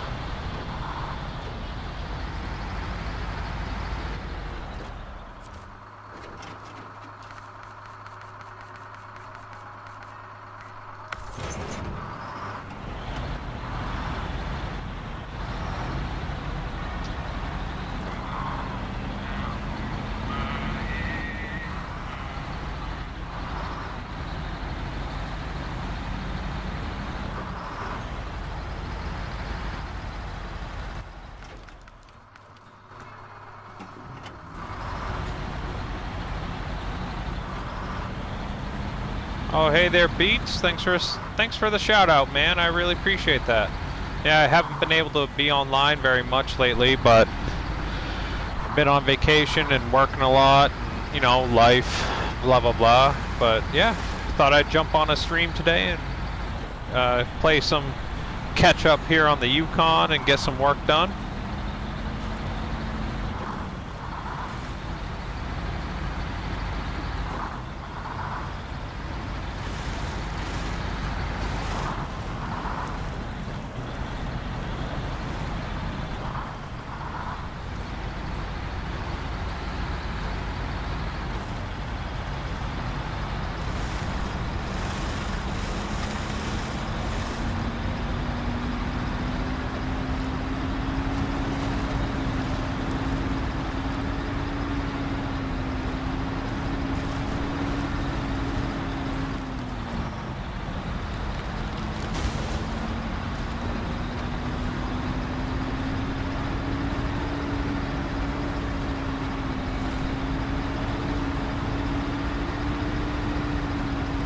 Yeah, this thing is an absolute monster compared to the base game version, especially considering it's pulling a 5-slot semi-trailer. Granted, with no cargo, but just throw it in high gear and it just has so much power compared to the base game version. It is crazy.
I thought I was driving right into that wall. I thought I was gonna just friggin' T-bone that with my nose.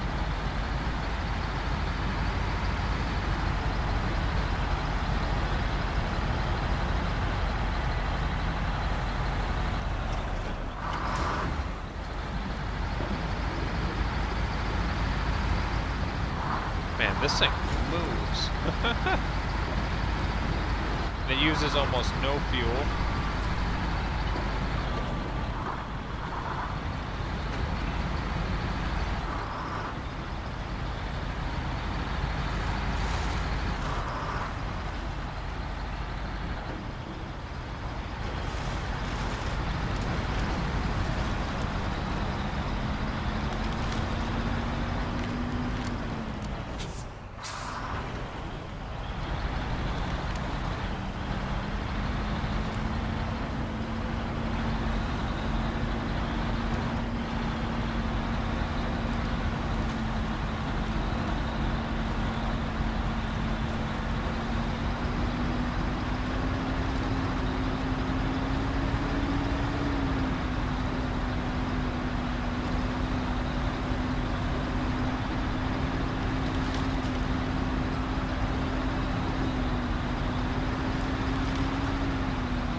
I love it when you can actually use those train tracks to your advantage and just glide across them.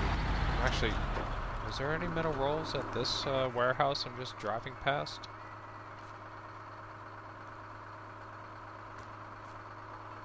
Yeah, there are 2 there.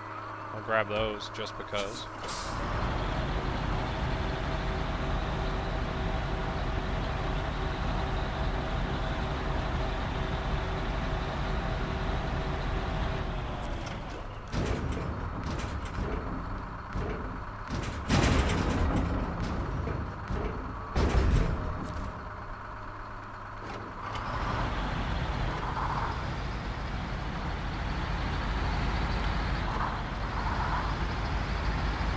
So just drive these up to the metal roll factory, and then I'll be able to get my other 2 metal rolls I need, then double right back to the gold mines, and that'll be the first half of this contract done, and the rest will be good to go.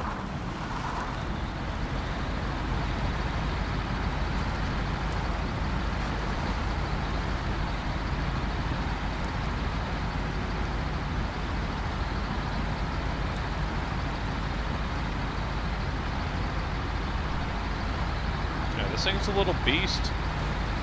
This F750 pulling the trailer is just no slouch, going right through this deep mud, water, on the rocks, everything.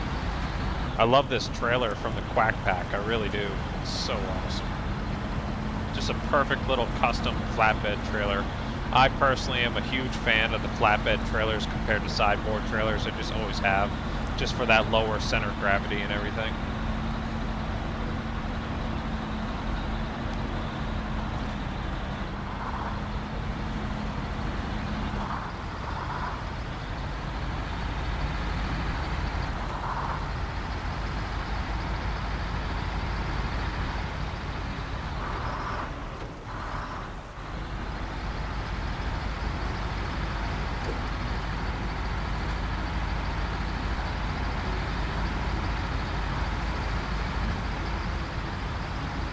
Man, so many rocks to navigate around that corner. It's so silly.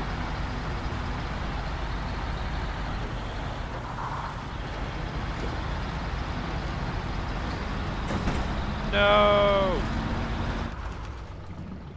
I knew high gear was a bad idea.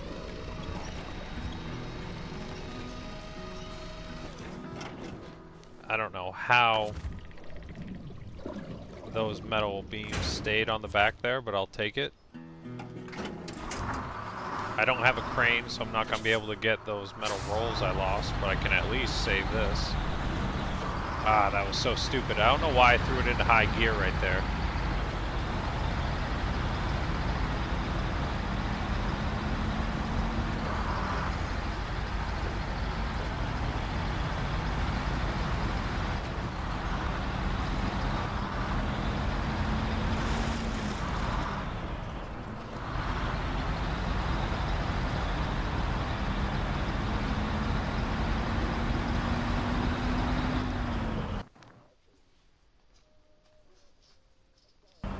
Come on, cat.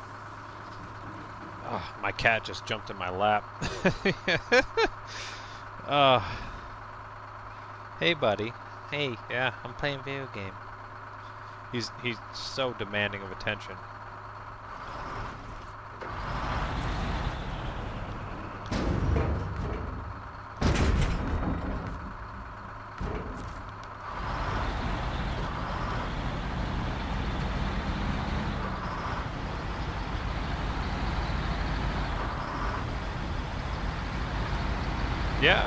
Yeah, I'd agree with that.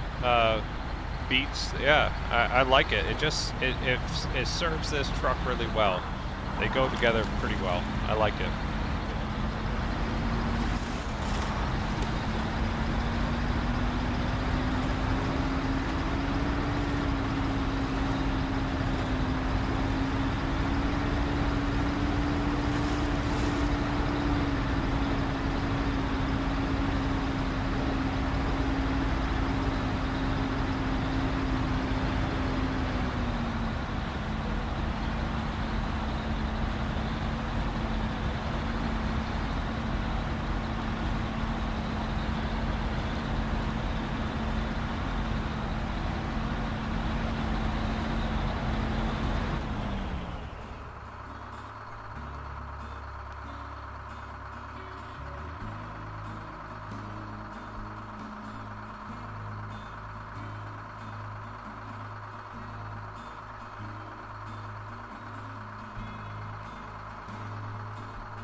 just had to text my girlfriend back real quick. She's getting out some ice cream after being at the beach with her mom, and they're going to be heading home soon. So I'm going to wrap this stream up probably after I deliver this cargo. I still got to get up to the warehouse here and create 2 more metal rolls out of these metal beams I'm carrying, and then I'll go and deliver them.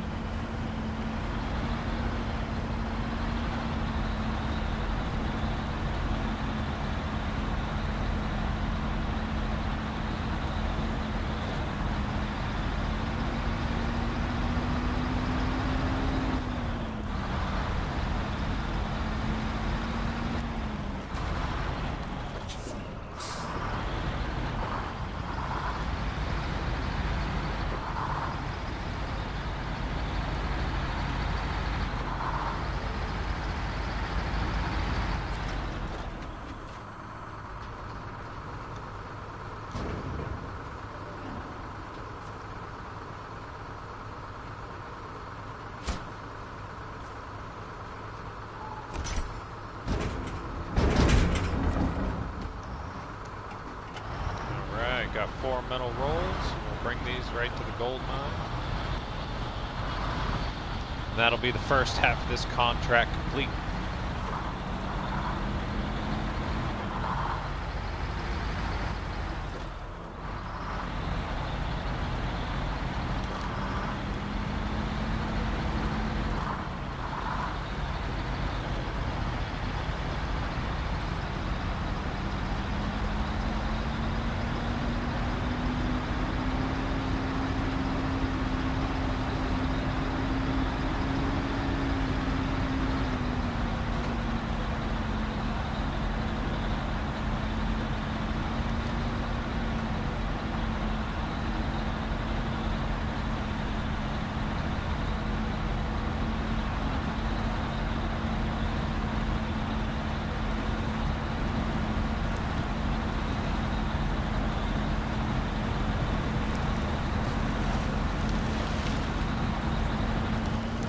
Ah, shit. It's always the risk trying to do that fun camera angle. It's like you might drive into a tree.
Go. Finish line is in sight.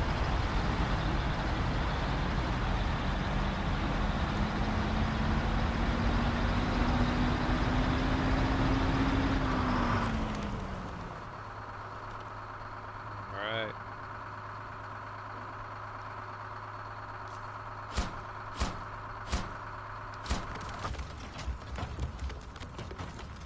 This is the first half of the gold mine done. Now there's only another second half to get taken care of.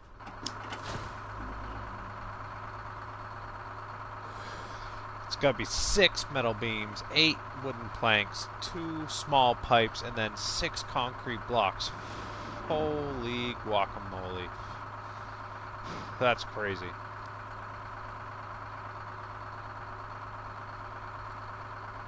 But I'm going to actually... I'm going to quit out to the main menu from here. and I'm going to load up TMB trails for the ending of this stream. I don't have too much time left, and I'm going to jump to TMB trails and just try out the Project 2067 a little more.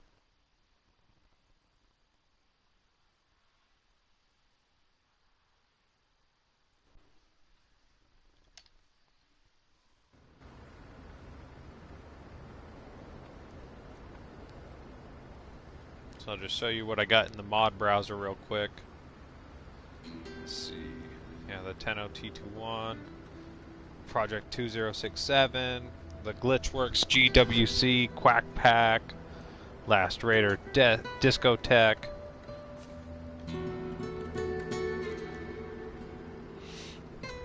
Let's get some more scouts going. I don't need this.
Alright, got a few fun scouts turned on.